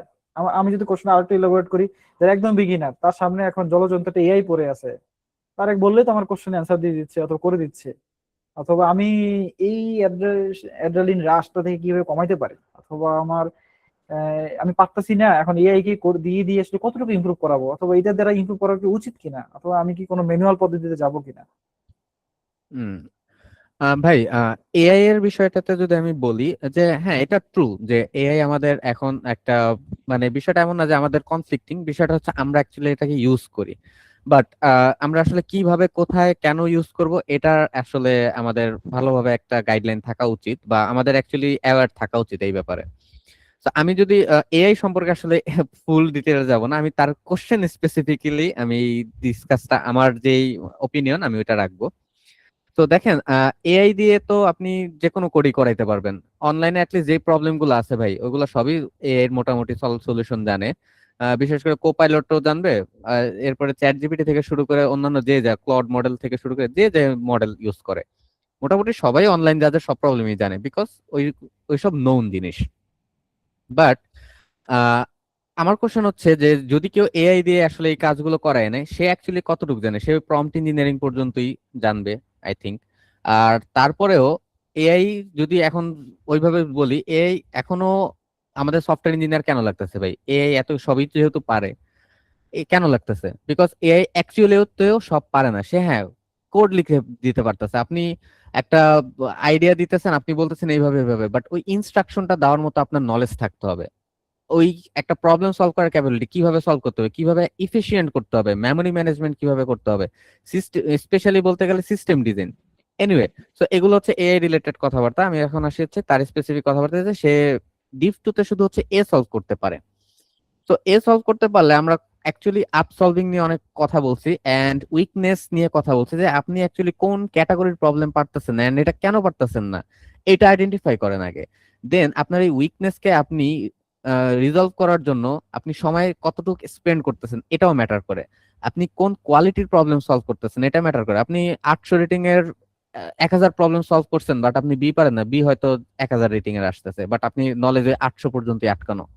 তো আপনার এটা দেখতে হবে যে আপনার উইকনেসটা কোথায় প্রথমত, আর দ্বিতীয়ত হচ্ছে আপনি শিখতে এআই ইউজ করবে কিনা। দেখেন, শেখার ক্ষেত্রে এটার কোনো লিমিটেশন নেই। আপনি এআই দিয়ে শেখেন, ব্লগ দিয়ে শেখেন, আপনি ইউটিউব ভিডিও দেখে শেখেন, আপনার বন্ধুর থেকে শেখেন, আপনার টিচার থেকে শিখেন, আপনি কোনো কোচিং থেকে শিখেন, আপনি কোনো অনলাইন প্ল্যাটফর্ম থেকে শিখেন, আপনি এনিওয়্যার, আপনি যে কোনো জায়গায় থেকে শিখতে পারেন, বাট আপনি একটা জিনিস মাথায় রাখবেন যে আপনি শিখতে যাওয়ার আগে আপনি ওইটা সলভ করার কতটুকু চেষ্টা করছেন, বেসিক্যালি আপনি আপনার নিজেকে কতটুকু পুশ করছেন, এটা অবশ্যই এনশিওর করে যাবেন।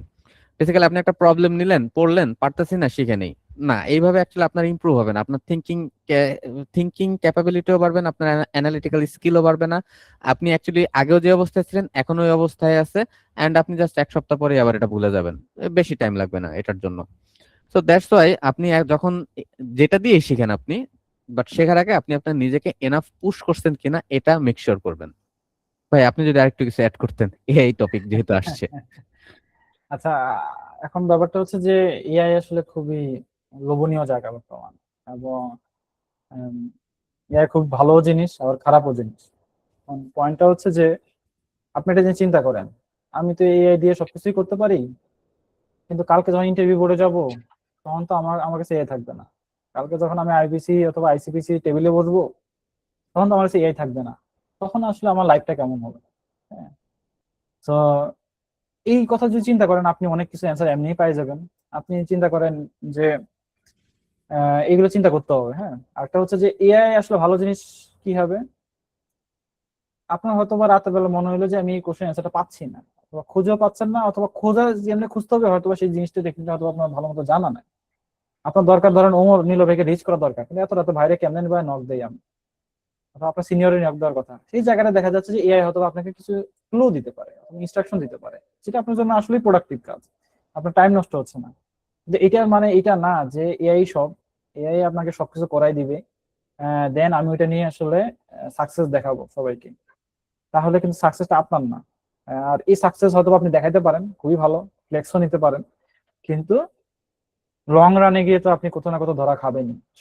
এআই তো আপনাকে সবসময় সাপোর্ট দিবে না। হ্যাঁ। তো শিক্ষার ক্ষেত্রে আসলে আহ, ওই যে শিক্ষার ক্ষেত্রে আপনি এআই ইউজ করতে পারেন, তারও আসলে লিমিটেশন আছে, আপনি কতটুকুর জন্য শিখবেন আর কি। আর আমরা যদি আগের কথা বলি, আগের যোগের মানুষজন আসলে এআই ছাড়া কি করতো?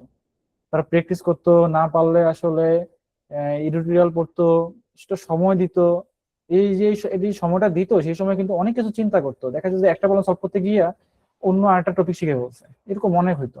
বাট যখন আপনি স্পেসিফিক এই সময়টা না দিবেন, আপনার থিঙ্কিং নলেজ আসলে বাড়ানোটা খুবই টাফ হয়ে যাবে। আপনি পারতেছেন না, 5 মিনিটের জন্য আপনি উতল হয়ে গেছেন যে আপনি একটা এখনই পাইতে হবে, অথবা এখনই এই থেকে শিখতে হবে, এটা খুবই মারাত্মক। একটা নির্দিষ্ট পরিমাণ টাইম ট্রাভেল মধ্যে দিয়ে যাওয়া উচিত একটা প্রবলেমের পিছনে। তাহলে দেখবেন যে শুধুমাত্র ওইটা প্রবলেম না, এবং আপনি যদি, আমি একটা জিনিস নিজে ফিল করি, কোনো একটা কিছুর অ্যান্সার যদি আমি খুব সহজে পাওয়া যায়, এটা তাড়াতাড়িও ভুলে যাই। স্ট্রাগল করে যখন আপনি একটা অ্যান্সার পাবেন, তখন দেখবেন যে ওই জিনিসটা লং টার্মও আপনার মাথায় থাকবে, এবং পরবর্তীবার আসলে, অথবা পরবর্তীবার যদি আপনি ওই প্রবলেমটা ইনকাউন্টার করেন, দেখা যাবে যে ওই প্রবলেমটা আর ভুলবেন না। এমনও কিছু প্রবলেম আছে যে মাঝে মাঝে চিন্তা হবে যে এই প্রবলেমটা করতে খুব ভালো লাগছিল, ওই টপিকটা যদি পাই সাথে সাথে আমি সলভ করে ফেলতে পারবো। ঠিক আছে, এই যে লাইব্রেরিটা আপনার মাথায় গ্রো হবে আস্তে আস্তে, এটা যদি আপনি খুব সহজেই অ্যান্সারটা পাইতে থাকেন এর কাছ থেকে, আমার মনে হয় না খুব সহজে এই লাইব্রেরিটা আপনার মাথায় গ্রো হবে। আপনি কি বলেন ওমর ভাই? এক্স্যাক্টলি ভাই, এটা খুবই সুন্দর একটা পয়েন্ট বলছেন যে এআই স্পেসিফিক জাস্ট আমরা যেটা চাই ওইটাতেই লিমিটেড থাকে। বাট আমরা যখন হচ্ছে ভাই ব্লক করা লাগতো, স্পেশালি ভাই দেখা যায় যে 1700-1800 রেটিং এর পরের যে অ্যালগোরিদম গুলো থাকে, ওইগুলো ভাই অত ভালো ইউটিউব ভিডিও থাকতো না আগে। এখন জানি না, অনেক বছর মানে কয়েক বছর হয়েছে। তো দেখা যাচ্ছে ম্যাক্সিমাম টাইম ব্লগ পড়েই ভাই শেখা লাগতেছে, এন্ড ব্লগ পড়তে গেলে ভাই এটা ট্রুলি আমাদের আসলে অনেক কিছু এক্সপ্লোর করা লাগছে। এটা এমন না যে আমরা টু দা পয়েন্ট একটা অ্যান্সার পেয়ে গেছি, আমাদের অনেক এক্সট্রা নলেজ আসছে। এটা খুব ভালো একটা পয়েন্ট বলছেন। চলুন আমরা নেক্সট প্রশ্নে যাই। ভাইয়া, যখন পারি না, খুব ডিমোটিভেট হয়ে পড়ি, অনেক আহ, প্রসা- কি যে, আমি যদি উচ্চারণ করতে পারতেছি না, বাট সরি, এই লুপ থেকে আসলে কিভাবে বেরোতে পারবো আর কি। মানে, তো উনি আসলে খুবই ডিমোটিভেট হয়ে যাচ্ছে আর কি, এবং পারি না, তখন আসলে খুবই ভেঙে পড়তেছে। তো উনি আসলে এই লুপটা থেকে কিভাবে বেরোতে পারবে? আমার ভাই কি বলেন আপনি? আপনি যখন হ্যাঁ, ডিমোটিভেট হয়ে এটা যেতেন শুরুর দিকে, এইটা কি এইটা ভাই করতেন? সবাই পড়বেই পড়বে এটা। যে যত মানে খুব ট্যালেন্টেড পার্সনও যখন প্রথমে আসবে সে এটা ফেস করবে।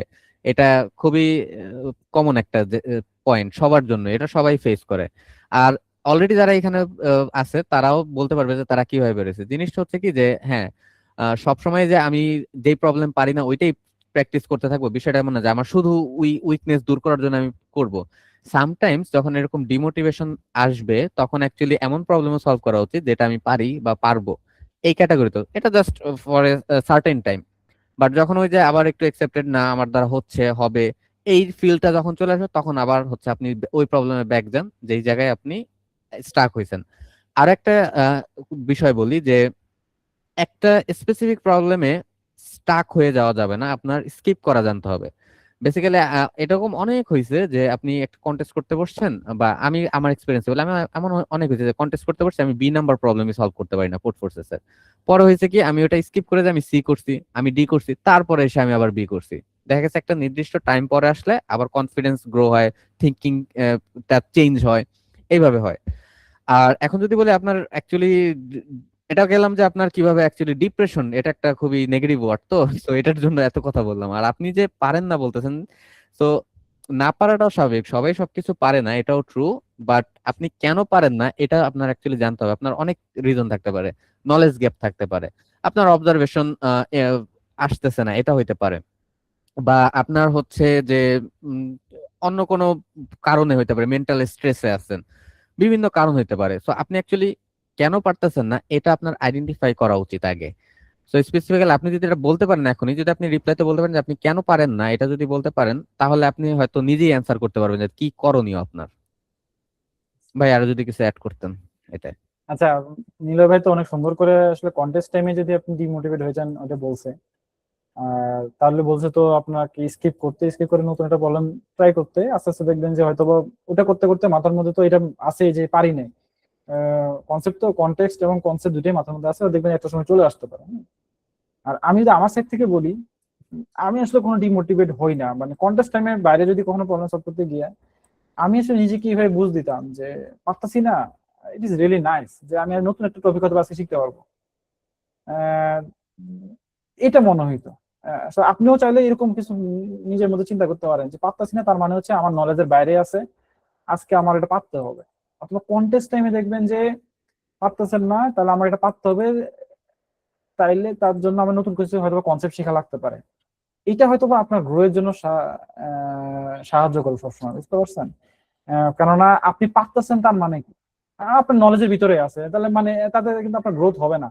আপনি পারেন ওই প্রবলেমই ডিপি পারেন অথবা বাইনারি সার্চ পারেন, আপনি এসকিউএল পারেন, এগুলো দিয়েই সলভ করতে পারতেছেন দিনকে দিন।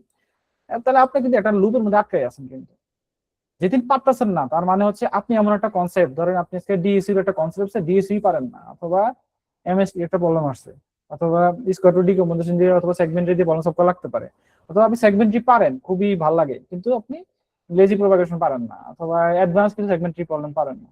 সো তখন দেখা যাবে যে না পারাটাকে আপনি ডিমোটিভেশনের ইস্যু ভেবে নেন যে পারতাছি না, আমার তো আসলে র্যাঙ্কিং এর চিন্তা এখন না করে আমি শিখার চিন্তা করি, তাহলে দেখবেন যে আপনি নতুন একটা কনসেপ্ট শিখতে পারলেন।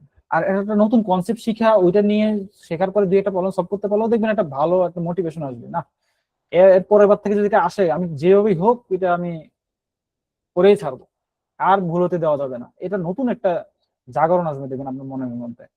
তো এইভাবে আসলে নিজেকে আপনি চাইলে মোটিভেশন রাখতে পারেন আর কি। হ্যাঁ, আর যদি মনে করেন যে খুব ডিমোটিভেট হয়ে গেছি আর করবো না, মানে এটা কোনো সলিউশন হতে পারে না। হ্যাঁ, তো সবকিছুর মধ্যে একটা পজিটিভনেস চাইলেই খুঁজতে পারেন। হ্যাঁ, এই হচ্ছে অবস্থা। আর হ্যাঁ, তো আমরা এখন নেক্সট কোশ্চেনে যাই যে কয়টা প্রবলেম সলভের টার্গেট থাকতে হবে আর কি। আমি নীলবের কাছে যাওয়ার আগে যদি বলি আসলে কয়টা প্রবলেম সলভ থাকতে হবে, আসলে তার থেকে বড় কথা হচ্ছে যে আহ, আপনার আসলে যে আপনি যদি একদম বিগিনার লেভেলে হন, code forces A B C এর অ্যাটলিস্ট, কারণ আপনি কিছুই পারেন না, অ্যাটলিস্ট প্রবলেম স্টেটমেন্ট পড়েন, কনস্ট্রেন্ট দেখেন, টেস্ট কেস মিলানোর চেষ্টা করেন। তাতে কি হবে যে টেস্ট কেস যে মিলাতে পারবে আমার মনে হয়েছে সে অ্যাটলিস্ট প্রবলেমটা বুঝছে এবং সলিউশন হয়তো বা করতে পারতেছে না, বাট তার মধ্যে একটা ইচ্ছা জাগবে যে এই প্রবলেমটা হয়তো বা আমি এইভাবে করতে পারতাম ওইভাবে করতে পারতাম, একটা ইচ্ছা জাগবে যে এটা প্রবলেম সলভ করার একটা ইচ্ছা জাগবে তখন। হ্যাঁ, যখনই আপনি প্রবলেম সলভ করতে পারবেন না, অথবা কোড ফোর্সেসে ধরেন এ বি করতে পারছেন সি করতে পারেন নাই আপনি, টাইম নেই অথবা আপনি কখনো করেন নাই, আমার সাজেশন থাকবে যে অ্যাটলিস্ট আপনি ডেসক্রিপশন, কনস্ট্রেন্ট, টেস্ট কেস গুলো মিলাইয়া অ্যাটলিস্ট যেন আইডিয়া রাখা। তাতে দেখবেন যে আমরা হইতে পারে যে একটা নতুন, এই যে একটু আগে বললাম, নতুন টপিক শেখারও ইচ্ছা জাগতে পারে, অথবা ওই প্রবলেমটা কেমনে সলভ হয়েছে আরো 8-10 জনের কোড দেখি, তাহলে দেখা যাবে যে আমিও হয়তো ভেবে চিন্তা করতে পারতাম। বাট স্পেসিফিক যদি টার্গেট রাখেন যে আমি এ বি করবো, তাহলে হয়তোবা আহ হয়তোবা পারবেন। বাট গ্রোথের জন্য আমার মনে হয় যে এক্সপ্লোর করতে হবে, এই যে প্রবলেম ডেসক্রিপশন টেস্ট কেস মিলে এক্সপ্লোর করাটা হয়তো বা বেটার সলিউশন হতে পারে আমার মতে। অমর ভাই, আপনার কি মনে হয়? জি ভাই, এটা বলছেন, আমি আপনার সাথে আরেকটা অ্যাড করি, একটা স্টোরি অ্যাড করি। আসলে আপনি আসলে সবই বলছেন কথা, একটা স্টোরি অ্যাড করি। এই স্টোরিটা আমি শুনছিলাম হচ্ছে কায়কোবাদ স্যার থেকে। আমরা যারা কম্পিটিটিভ প্রোগ্রামিং করি, কায়কোবাদ স্যারকে সবাই আমরা জানি বা চিনি। তো কথাটা এরকম বলছিল যে একবার একটা কন্টেস্টে আইওআই টিম কিন্তু ভাই আমাদের সাথে আইসিবিসি তে সবসময় পার্টিসিপেট করে, রিজিওনাল বা হচ্ছে এরা প্রিলি সবসময় করে। তো যাই হোক, আইওআই টিমে যে বাংলাদেশের ইয়াংগেস্ট গ্র্যান্ড মাস্টার সৌম্য, তারা ছিল তখন আইওআই টিমে। তো এই আইওআই টিম যখন ইউনিভার্সিটি ক্যাটাগরিতে কন্টেস্ট করছে, তারা ফার্স্ট হয়েছে। তারা মেবি হচ্ছে 7টা প্রবলেম সলভ করছে। তো ফার্স্ট হওয়ার পরেও তারা হ্যাপি ছিল না। এটার রিজন হচ্ছে যে তারা চাইতেছিল আরো একটা প্রবলেম সলভ হইলো না কেন, তাদের এরকম মেন্টালিটিতে ছিল। তো অ্যাকচুয়ালি যে আপনার কয়টা প্রবলেম সলভ করতে হবে এটার চেয়ে মানে এটার এরকম স্পেসিফিক কোনো টার্গেট রাখার আসলে জিনিস না এটা। আপনি যাবেন, আপনি ট্রাই করবেন, অ্যাজ মাচ অ্যাজ পসিবল আপনি সলভ করেন। আপনি তো আর স্পেসিফিক বাউন্ডারি দিতে পারেন না যে আমি 2টা প্রবলেম সলভ করছি, ইয়েস আজকের মতো শেষ বা হয়ে গেল। এটা তো হইলো না। So, আর বাকি ভাই কথা তো বলছি। তো আপনাদের জাস্ট একটা এক্সাম্পল দিলাম যে মেন্টালিটি আসলে যদি এমন থাকে। সো বাংলাদেশের ওই টিমের একজন এখন গ্র্যান্ড মানে সে মেবি এমআইটি তে, রাইট ভাই? হ্যাঁ, হ্যাঁ, হ্যাঁ, হ্যাঁ, সৌম্য এমআইটি শর্মা। তে সৌম্য। সো সে এখন এমআইটি তে পড়ে। সো এই মেন্টালিটিটা এরকম রাখা উচিত সবারই। একটা হচ্ছে ধরেন 2টা টার্গেট নিয়ে গেছেন, যা দেখলেন যে দুটো সবাই পারছে, খুবই সহজ চলে আসছে, তখন কি হবে? সো থ্যাংক ইউ ভাই। চল আমরা নেক্সট কোশ্চেনে যাই। নেক্সট কোশ্চেন হচ্ছে তাহলে শেখার সময় কিভাবে করবো উইদাউট এআই, ছোট্ট করে যদি বলেন ভাই। দেখেন, আমরা যখন অ্যাকচুয়ালি লার্নিং ফেজে ছিলাম কম্পিটিটিভ প্রোগ্রামিং করার সময়, আমাদের টাইমে ট্রুলি এআইটা আসলে ওইভাবে ইউজফুল ছিল না। এই বর্তমানে আসলে ভাই যেই লেভেলে আছে এইভাবে ছিল না।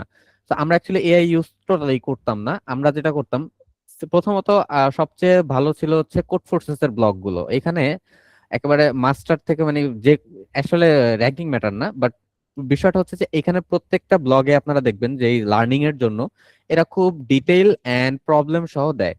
সেকেন্ড আমি আরেকটা বলবো, সিপি অ্যালগোরিদমস। এই এই জায়গায় এই জায়গাতেও আপনি অ্যাডভান্স অ্যালগোরিদম সবকিছুই পাবেন।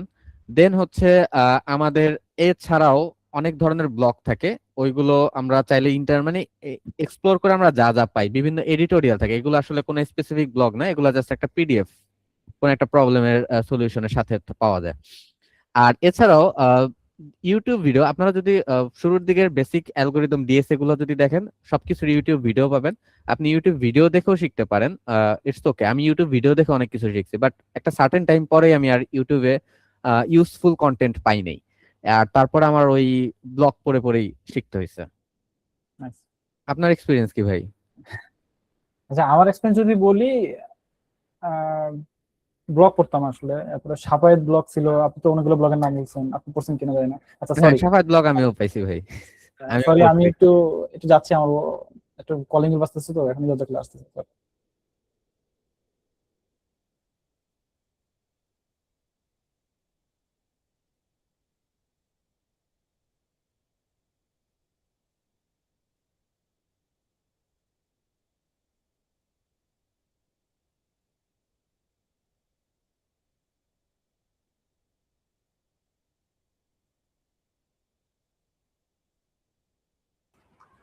সরি, যে পয়েন্টে ছিলাম যে এই তো এই ব্লগ গুলো পড়তাম। হ্যাঁ, এগুলো ব্লগ পড়লে আমি দেখতাম যে আহ, আমি এটা যে দেখছি যে আপনি যদি কোনো ব্লগ পড়েন তখন আসলে ভালো শেখা যায়, ভিডিও দেখেও শেখা যায়।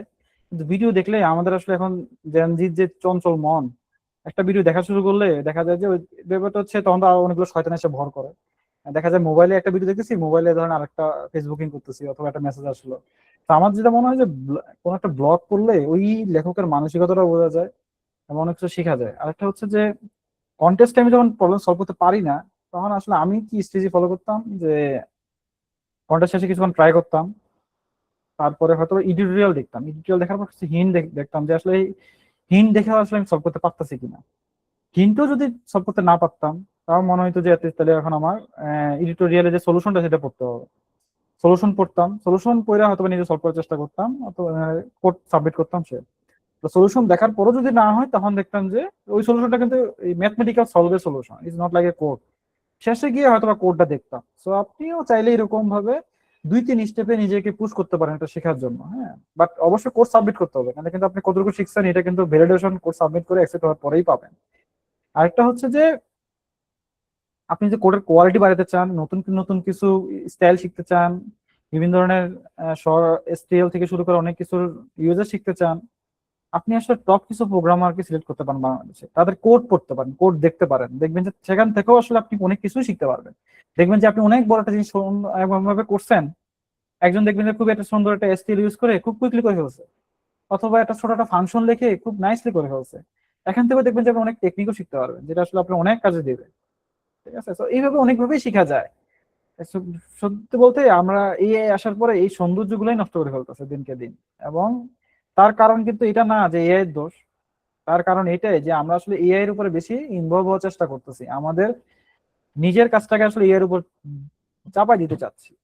মনে করতেছি যে ও তো করে দিবে, আমরা তো অলস মানুষ, আমরা তো এমনিও করতে চাইতাম না আগে, এখন এআই আসার পর তো আরো বেশি করতে চাই না। তো সমস্যাটা হচ্ছে ওইটাই। তো আমাদেরকে আসলেই অর্গানিক ওয়ে গুলা, ম্যানুয়াল ওয়ে গুলাতে আসলে একটু এক্সপ্লোর করা উচিত। এইটা তখনই ইউজ করা উচিত যখন ওই যে বললাম আর পারতাছি না, যে কাউকে পাচ্ছি না আমাকে দেখানোর মতো, হয়তো বা তখন আপনি একটু ইজিলি শিখে ফেলতে পারবেন। বাট ম্যানুয়ালি শিখলে আপনি বাই প্রোডাক্ট হিসেবে অনেক কিছুই পাবেন আরো এক্সট্রা, যেটা আসলে এর দ্বারা পসিবল না আর কি। ঠিক আছে, চলেন আমরা নেক্সট কোশ্চেনে যাই। নেক্সট কোশ্চেন হচ্ছে নতুন টপিক শিখলে কি নোট করে রাখতে হবে?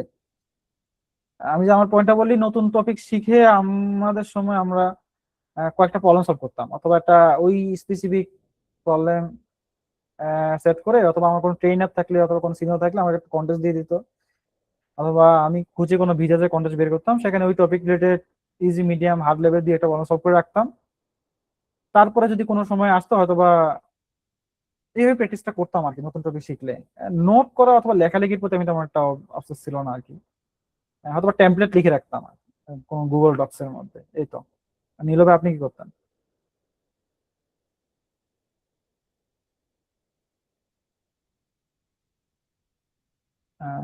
নীল ভাই, আপনি কি আছেন আমাদের সাথে? ভাই একটু ইয়ে হয়েছিল কি সরি সরি। হ্যাঁ। ঠিক আছে। হ্যাঁ ভাই বলেন। পোলাপান বলতেছিল যে নতুন টপিক শিখলে আপনি কি করতেন, তখন শেখার পরে কি করতেন, আসলে লিখে রাখতেন কিনা, কোথাও নোট করে রাখতেন কিনা? না ভাই, এটা ব্রেনে, সরাসরি ব্রেনে লিখতাম। এটা আচ্ছা। খাতায় লেখার কিছু নেই। বিষয়টা হচ্ছে এটাই হয় যে আপনি যদি কম টাইম স্পেন্ড করেন, প্রবলেম সলভিং কম করেন, তাহলে এটাই হয় যে এক সপ্তাহ পরে ভুলে গেছেন। আর যখন আপনি এটা শেখার পরে এনাফ টাইম নিয়ে শিখবেন, অ্যাজ ওয়েল অ্যাজ আপনি ওটাতে এনাফ প্রবলেমও সলভ করছেন। এনাফ অ্যাকচুয়ালি কয়টা আপনি বলতে পারেন যে লিস্ট আপনি 2-3টা প্রবলেম তো করবেনই মিনিমাম, এটা আর বেশি আপনি আরো বেশি করতে পারেন, চ্যালেঞ্জিং প্রবলেম গুলো করতে পারেন ওই ক্যাটাগরির। তো এইটা অ্যাকচুয়ালি আপনার কনসেপচুয়ালি জানতে হবে। আর দেখা গেছে যে কিছু প্রবলেম আমরা পাই, যেমন সিএসিএস এর প্রবলেম গুলো, যেটা হয় কোন একটা অ্যালগোরিদমের বা ডাটা স্ট্রাকচারের টু দা পয়েন্ট ইমপ্লিমেন্টেশনে যা থাকে ওইটার উপরে প্রবলেম। বাট আমরা যদি আরেকটু এক্সপ্লোর করি বিভিন্ন অনলাইন জাস্ট, তাহলে কিছু এমন প্রবলেম পাই যেই জায়গাতে ওই অ্যালগোরিদমটাকে একটু ম্যানুপুলেট করতে হয় অ্যাকচুয়ালি ওই অ্যালগোরিদম দিয়ে। যেমন আপনার ডিএসও দিয়ে সলভ হবে, কিন্তু ডিএসও একেবারে এক্সাক্ট ইউজটা না, ওইটাকে একটু ম্যানুপুলেট করে একটু স্মার্টলি হ্যান্ডেল করতে হবে আপনার। এই যে চেঞ্জটা করতে হবে, এই চেঞ্জটা যখন আপনি একটা প্রবলেমে অ্যাপ্লাই করবেন শেখার পরে, তখন থেকে ওটা আপনার ব্রেন অটো সেভ, ওটা আর আপনার খাতায় কোথাও লিখতে হবে না। বুঝতে পারছি। তো নেক্সট কোশ্চেন হচ্ছে যে আমি 6 সেমিস্টারের শেষের দিকে এক এক বছরের মতো সিপি করছি। আমার সিএফ রেটিং আসলে 965 ম্যাক্স রেটিং। আমার কি আসলে সিএফ কন্টিনিউ করা উচিত, নাকি 7 সেমিস্টারে উঠলে আমার এআইএমএল কোর্স আছে, থিসিস আছে, যদি এই ইয়ার আইসিবিসি তে পার্টিসিপেট করতে চাই, আমার স্ট্র্যাটেজি আসলে কি হওয়া উচিত? কি বলেন নিলয় ভাই, ওনাকে আসলে এখন কি করা উচিত? আহ, দেখেন, অনেকেরই অনেক রকম গোল থাকে লাইফে, যে যেটা হচ্ছে ফুলফিল করতে চায়। কেউ চায় যে আমি হায়ার স্টাডিজ করব, রিসার্চ পিএইচডি করা, অনেকের গোল থাকে। সো অন দ্যাট কেস আপনার কম যদি তারপর এটার সাথে করেন, আপনি এটা যদি এনজয় করেন, সবসময় এটা করতে পারেন। এন্ড এটাতে আপনার যেটা হবে, আপনার অলওয়েজ ব্রেইন একটা প্র্যাকটিসের মধ্যে দিয়ে যাবে। যেমন যদি বলতে পারেন যে, বলে না যে আপনি যদি রেগুলার এক্সারসাইজ করেন আপনার শারীরিকভাবে সুস্থ থাকবেন, সিমিলার ওয়েতে আপনি যদি রেগুলার প্রবলেম সলভিং এর মধ্যে থাকেন আপনার ব্রেনটা শার্প থাকবে। তো যাই হোক, এইভাবে কন্টিনিউ করতে পারেন। আর যদি বলি আপনার আইসিপিসি প্রিপারেশন নিয়ে, আপনার অ্যাকচুয়ালি যেটা করা উচিত, আপনার টিম ফর্মটা নিয়ে চিন্তা করা উচিত এক। আর দ্বিতীয়ত হচ্ছে, ফ্রম টুডে আপনার আজকে থেকে প্র্যাকটিস করা উচিত, শুরু করে দেওয়া উচিত, যে আপনি করতে থাকেন। আর অ্যাজ সুন অ্যাজ পসিবল আপনি যখন টিমটা ফর্ম করলেন, আপনার টিমের মধ্যে আপনি টিম কন্টেস্ট করেন, টিমের প্র্যাকটিস করেন, টিম ওয়ার্কটা মেনটেন করেন, এটা আপনি শুরু করেন। আর এছাড়াও যদি আরো অ্যাড করতে চাই যে আপনার এআই এমএল কোর্স শুরু হচ্ছে। আমার মনে হয় না যে আপনার যখন ফার্স্ট ইয়ারে ছিলেন তখন আপনার কাছে খুব কম প্রেশার মনে হয়েছে। যেটা হয়েছে যে প্রত্যেক ইয়ারেই মনে হয় যে, এখন ফার্স্ট ইয়ারের দিকে তাকালে মনে হয় যে ফার্স্ট ইয়ার ইজি ছিল, বাট যখন আপনি ফার্স্ট ইয়ারে ছিলেন ওটা তো আপনার কাছে তখন ইজি ছিল না। সিমিলার ওয়েতে আপনার আপকামিংটারে কঠিন মনে হইতেছে, ওটা পার হয়ে গেলে আবার কঠিন মনে হবে না। এগুলো তো মানে মানে কি বলবো, ইউনিভার্সাল ট্রুথ, জি। সব জায়গাতেই সেম ওয়েতে কাজ করে। সো অ্যাকচুয়ালি ওইটার জন্য যে আপনার কোনো প্রবলেম হবে, তাহলে প্রবলেম এখনো যা চলতেছে কোর্স ওইটার জন্য হবে, পরে আপনি যেটা আসতেছে ওইটার জন্য সেম থাকবে। এটা আসলে কোনো ডিফারেন্স মেক করবে না আপনার। জি ভাই। আমার কথা যদি বলি, আমিও সিপি করতাম, কিন্তু শেষ লাস্ট ইয়ার এসে দেখলাম যে থিসিস করতে হবে, এআইএমএল শিখতে হবে। তো আমি এটা ফিল করছি যে আমার আসলে শিখতে বেশিক্ষণ লাগে নাই, অথবা এমন না যে খুব ডেপথে ঢোকা লাগছিল আমার, এই জন্য হয়তো আমার সমস্যা হয় নাই আর কি। আর এটা অলসো একটা প্রবলেম সলভিং এর মতোই। এআইএমএল যখন শিখতে যাবেন দেখবেন যে আপনাকে পাইথনে কোড করতে হইতেছে।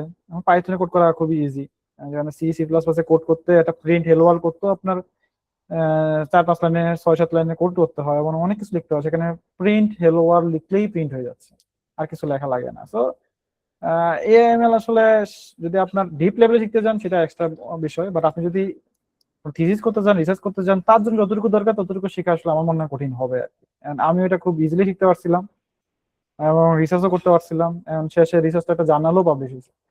তো আমার মনে হয় যে তার জন্য আসলে সিপি বাদ দিয়ে দিবেন সেটা অন্য কেস। আপনি যদি পার্সোনালি মনে করেন যে সিপি করে আসলে আপনি এখন আইসিবিসি আইবিসি তে ভালো করতে পারবেন না, অথবা টিম ভালো করতে পারতেছেন না, এটা আপনার পার্সোনাল ডিসিশন।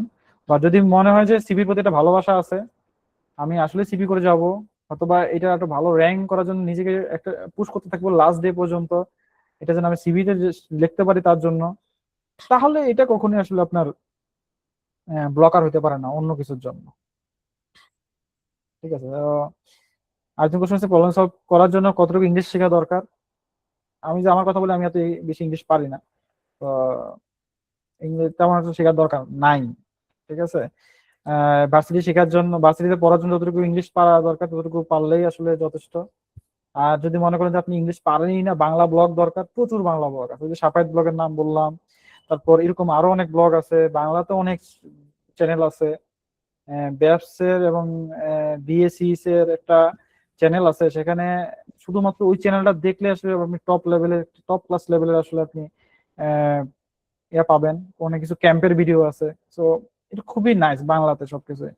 তো ইংরেজি শেখাটা আসলে আইএলটিএস 6-7 পাওয়ার মতো না, নর্মালি কনভারসেশনাল অথবা দেখে বুঝতে পারবেন ততটুকু হলেই চলবে আমার মতে। তো নেক্সট কোশ্চেন হচ্ছে যে এআই তে ব্লক সিস্টেম অ্যান্সার দেয়, কোশ্চেন হিন্ট দেয়, কিন্তু এআই সব না দেখে নিজে ট্রাই করা উচিত, পরে এআই কোড দেখে নতুন জিনিস শেখা উচিত মনে হয়। আচ্ছা, অ্যাটলিস্ট 1 আওয়ার ট্রাই করা উচিত কাছ থেকে, না হলে code এটা ঠিক আছে। আচ্ছা। আচ্ছা, মিনিমাম কত টাইম করতে হবে? আচ্ছা, আমরা সবার লাস্ট কোশ্চেন নিচ্ছি, এটার পরে হয়তো আমরা আর কোশ্চেন নিব না এবং আজকে সেশনটা ক্লোজ করে দিব। তো সবার একটা মেইন কোশ্চেন, অথবা নর্মালি সবারই কোশ্চেন থাকে, অথবা বিগিনারদের বেশিরভাগ কোশ্চেনটা থাকে, কেননা যারা মোটামুটি 1-1.5 বছর করে ফেলে তা সে জানে যে আসলে কতটুকু আমার সময় দিতে হবে না দিতে হবে, এবং আমার আইপিসি আসতেছে, এখন আমি কিভাবে টাইম ম্যানেজ করতে হবে এটা মোটামুটি সবাই বুঝে যায়। যারা একদম বিগিনার তাদের কাছে কোশ্চেন থাকে, ভাই আমার কতটুকু সময় দেওয়া উচিত, আমি কি কতটুকু সময় দিব, রেগুলার কি 2-3 ঘন্টা দিব নাকি 10 8-10 ঘন্টা দিব না কতটুকু দিব আমি? নীল ভাই কি বলেন? আহ সবাই হচ্ছে ভাই মানে জিনিসটা একটা লিমিট করতে চায়। এর আগের কোশ্চেন হয় যে আমি কতটুকু ইংলিশ শিখবো, মানে এই জিনিসগুলো খুবই ডিসঅ্যাপয়েন্টিং আসলে, যে কারো মানে শেখার ক্ষেত্রে আপনি কেন লিমিট করতে চান? আপনার আপনার লার্নিং স্কোপটাকে আপনি লিমিট করতে চান, আপনি এক্সপ্লোর করার জায়গাটা কেন লিমিট করতে চান? এটা আসলে আমি জানি না। আহ যে আপনি যে আমি কতটুক শিখলে আমার হয়ে যাবে, যে এই টাইপের কোশ্চেন, যে কত ঘন্টা করলে আমার কাজ হয়ে যাবে, মানে এরকম ভাবে আপনি চাই দেখতেছেন। যাই হোক, এই টপিকেই থাকি, যে কত ঘন্টা আপনার করা উচিত। একজন রিপ্লাই দিচ্ছে যে মিনিমাম 8 ঘন্টা। আচ্ছা, এটার আসলে আমি কোনো অ্যাকচুয়ালি ওইভাবে মিনিমাম ম্যাক্সিমাম সেট করব না ওইভাবে। বাট আমি যেটা সেট করব সেটা হচ্ছে রেগুলারিটি, আপনার কনসিস্টেন্সি। আপনি কতটা কনসিস্টেন্সি মেনটেন করতে পারেন। এটা ট্রু, আপনি প্রতিদিন 8 ঘন্টা দিবেন বললে এটা আসলে ফিজিবল নাও হইতে পারে অনেকের ক্ষেত্রে। ইউনিভার্সিটিতে পড়াশোনা করে দেন হচ্ছে আবার অনেকে টিউশনও করতে পারে, ঘুমের প্রয়োজন আছে, আদার অ্যাক্টিভিটিস আছে। আপনি সব বাদ দিয়ে, আপনি সোশ্যাল লাইফ বাদ দিয়ে, আপনি শুধু হচ্ছে সোশ্যাল লাইফ বলতে সোশ্যাল মিডিয়া লাইফ না, অ্যাকচুয়াল সোশ্যাল লাইফ, আপনার ফ্রেন্ডস ফ্যামিলি এগুলো, তো এগুলো বাদ দিয়েও যে আপনি শুধু সিপি করবেন এটাও না। জিনিসটা হচ্ছে আপনি যেটা মেনটেন করতে হবে, আমার মতে আপনার রেগুলারিটি মেনটেন করতে হয়। আর তারপরেও যদি আমি বলি যে আপনাদের এরকম আওয়ারই লাগবে মিনিমাম, আমি বলবো যে অ্যাটলিস্ট 4-5 ঘন্টা আপনি করেন। এটা আপনি টাইম ম্যানেজ করে যদি বের করতে পারেন এটা করবে। আর বিগিনার স্টেজে প্রচুর টাইম লাগে। এই কম্পিটিটিভ প্রোগ্রামিং এ অ্যাকচুয়ালি অভ্যস্ততা আসতে, একটা প্রবলেম পড়ার পরে আইডিয়া আসা, থিঙ্কিং, কোড লেখা, রং অ্যান্সার হলে ডিবাগ করা, টাইম লিমিট এক্সিড হলে ওটাকে অপটিমাইজ করা, মেমোরি লিমিট এক্সিড করলে অপটিমাইজ করা। এই যে যে থিঙ্কিং গুলো আছে এগুলো সময় সাপেক্ষ জিনিস। এগুলো এমন না যে আপনি বসলেন আধা ঘন্টা করলাম উঠে গেলাম, এটা এইভাবে হয় না। আপনি অ্যাটলিস্ট 4-5 ঘন্টা করেন। অ্যান্ড অবশ্যই আপনি যখন করবেন কোয়ালিটি মেনটেন করবেন, শুধু কোয়ান্টিটির দিকে ফোকাস করবেন না। ভাই আরো কিছু যদি অ্যাড করতেন আপনি।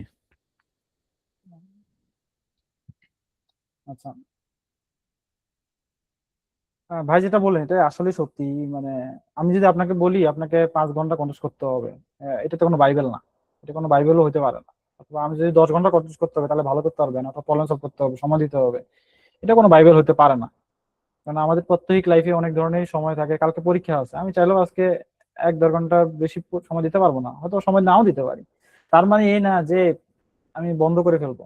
ভাই যে পয়েন্টটা বলছেন রেগুলারিটি এন্ড কনসিস্টেন্ট, মানে কনসিস্টেন্সি এটা বজায় রাখা, এটা হচ্ছে কি সবচেয়ে বেশি জরুরি। আপনি যদি একদিন কন্টেস্ট না করেন, অথবা 2 দিন না করেন, 1 সপ্তাহ না করেন, পরের সপ্তাহে দেখবেন যে আপনার ভালো লাগবে না, আর করতে বসতে ভালো লাগবে না। আমরা যখন দেখবেন যে আপনি ঈদের ছুটিতে যাবেন, ঈদের ছুটি 1 সপ্তাহ পর 2 সপ্তাহ পরে যখন ব্যাক করবেন, তখন দেখবেন যে ওরকম মানে বসতে সময় লাগতেছে, অথবা ওই ফিলটা পাচ্ছেন না, ওই ফিলটা আনতেও সময় লাগতেছে। তো রেগুলারিটি হচ্ছে গিয়ে মেইন টপিক। হয়তো পারে আপনি আধা ঘন্টা দিলেন, অথবা কোনোদিন আপনি 4 ঘন্টা 5 ঘন্টা দিলেন, এটা হতেই পারে। বাট রেগুলারিটি ধরে রাখাটা হচ্ছে মেইন দরকার। নাহলে দেখা যাচ্ছে আমরা হিউম্যান বিইংরা একটা জিনিসের প্রতি একটু আগ্রহ কমাই দিলে, অথবা কয়েকদিন না করলে আমরা আসলে ওটার প্রতি অলস হয়ে যায়, আর করবো করবো করে আর করা হয়ে ওঠে না। যেমন এটা হচ্ছে অনেকটা ইয়ার মতো, যে আমার মতো যে ধরেন মিডিয়াম লেভেল স্টুডেন্ট, যে এই সেমিস্টারের ফাইনাল পরীক্ষা আসলে ফাইনাল পরীক্ষার আগের দিন মনে হয় যে আগামী সেমিস্টার ফাটাই দিব। সেম টু সেম পরের সেমিস্টারও আসলো, পরের সেমিস্টারও সেম কথা মনে হয়, এভাবে পুরো ভার্সিটি শেষ করে ফেলি। এখানেও সেরকম, যদি মনে করেন যে আজকে আজকে করবো না কালকে করবো, এবং করে করে আর করলেন না, তার থেকে যদি আপনি প্রতিদিন মেনটেন করতেন তাহলে দেখা যেত যে আপনার আর এই সমস্যাটা হইতো না। হ্যাঁ, তো রেগুলারলি মেনটেন করা উচিত। আর আপনার নিজের সময়ের সাথে তাল মিলিয়ে যতটুকু সময় দরকার ততটুকুই দেন। আপনি নিজেই বুঝতে পারবেন যে আমার আজকে এতটুকু সময় দিয়ে কি আমি স্যাটিসফাই কিনা। তো আপনি যদি নিজে স্যাটিসফাই হন, আপনার যে গোল টার্গেট আছে সেটা অনুযায়ী যদি আপনি নিজেকে স্যাটিসফাই করতে পারেন যে না, আমি যেভাবে প্র্যাকটিস করতেছি, অন্যদেরকে যেভাবে প্র্যাকটিস করতে দেখছি, সেটা অনুযায়ী আমার এই টার্গেট ফুলফিল করার জন্য আমি 1 ঘন্টা সময় দিচ্ছি আজকে, এটাই আমার যথেষ্ট মনে হয়েছে, ইট ইজ নাইস। কালকে হয়তো আপনি ফুলফিল করার জন্য আরো বেশি সময় দিলেন।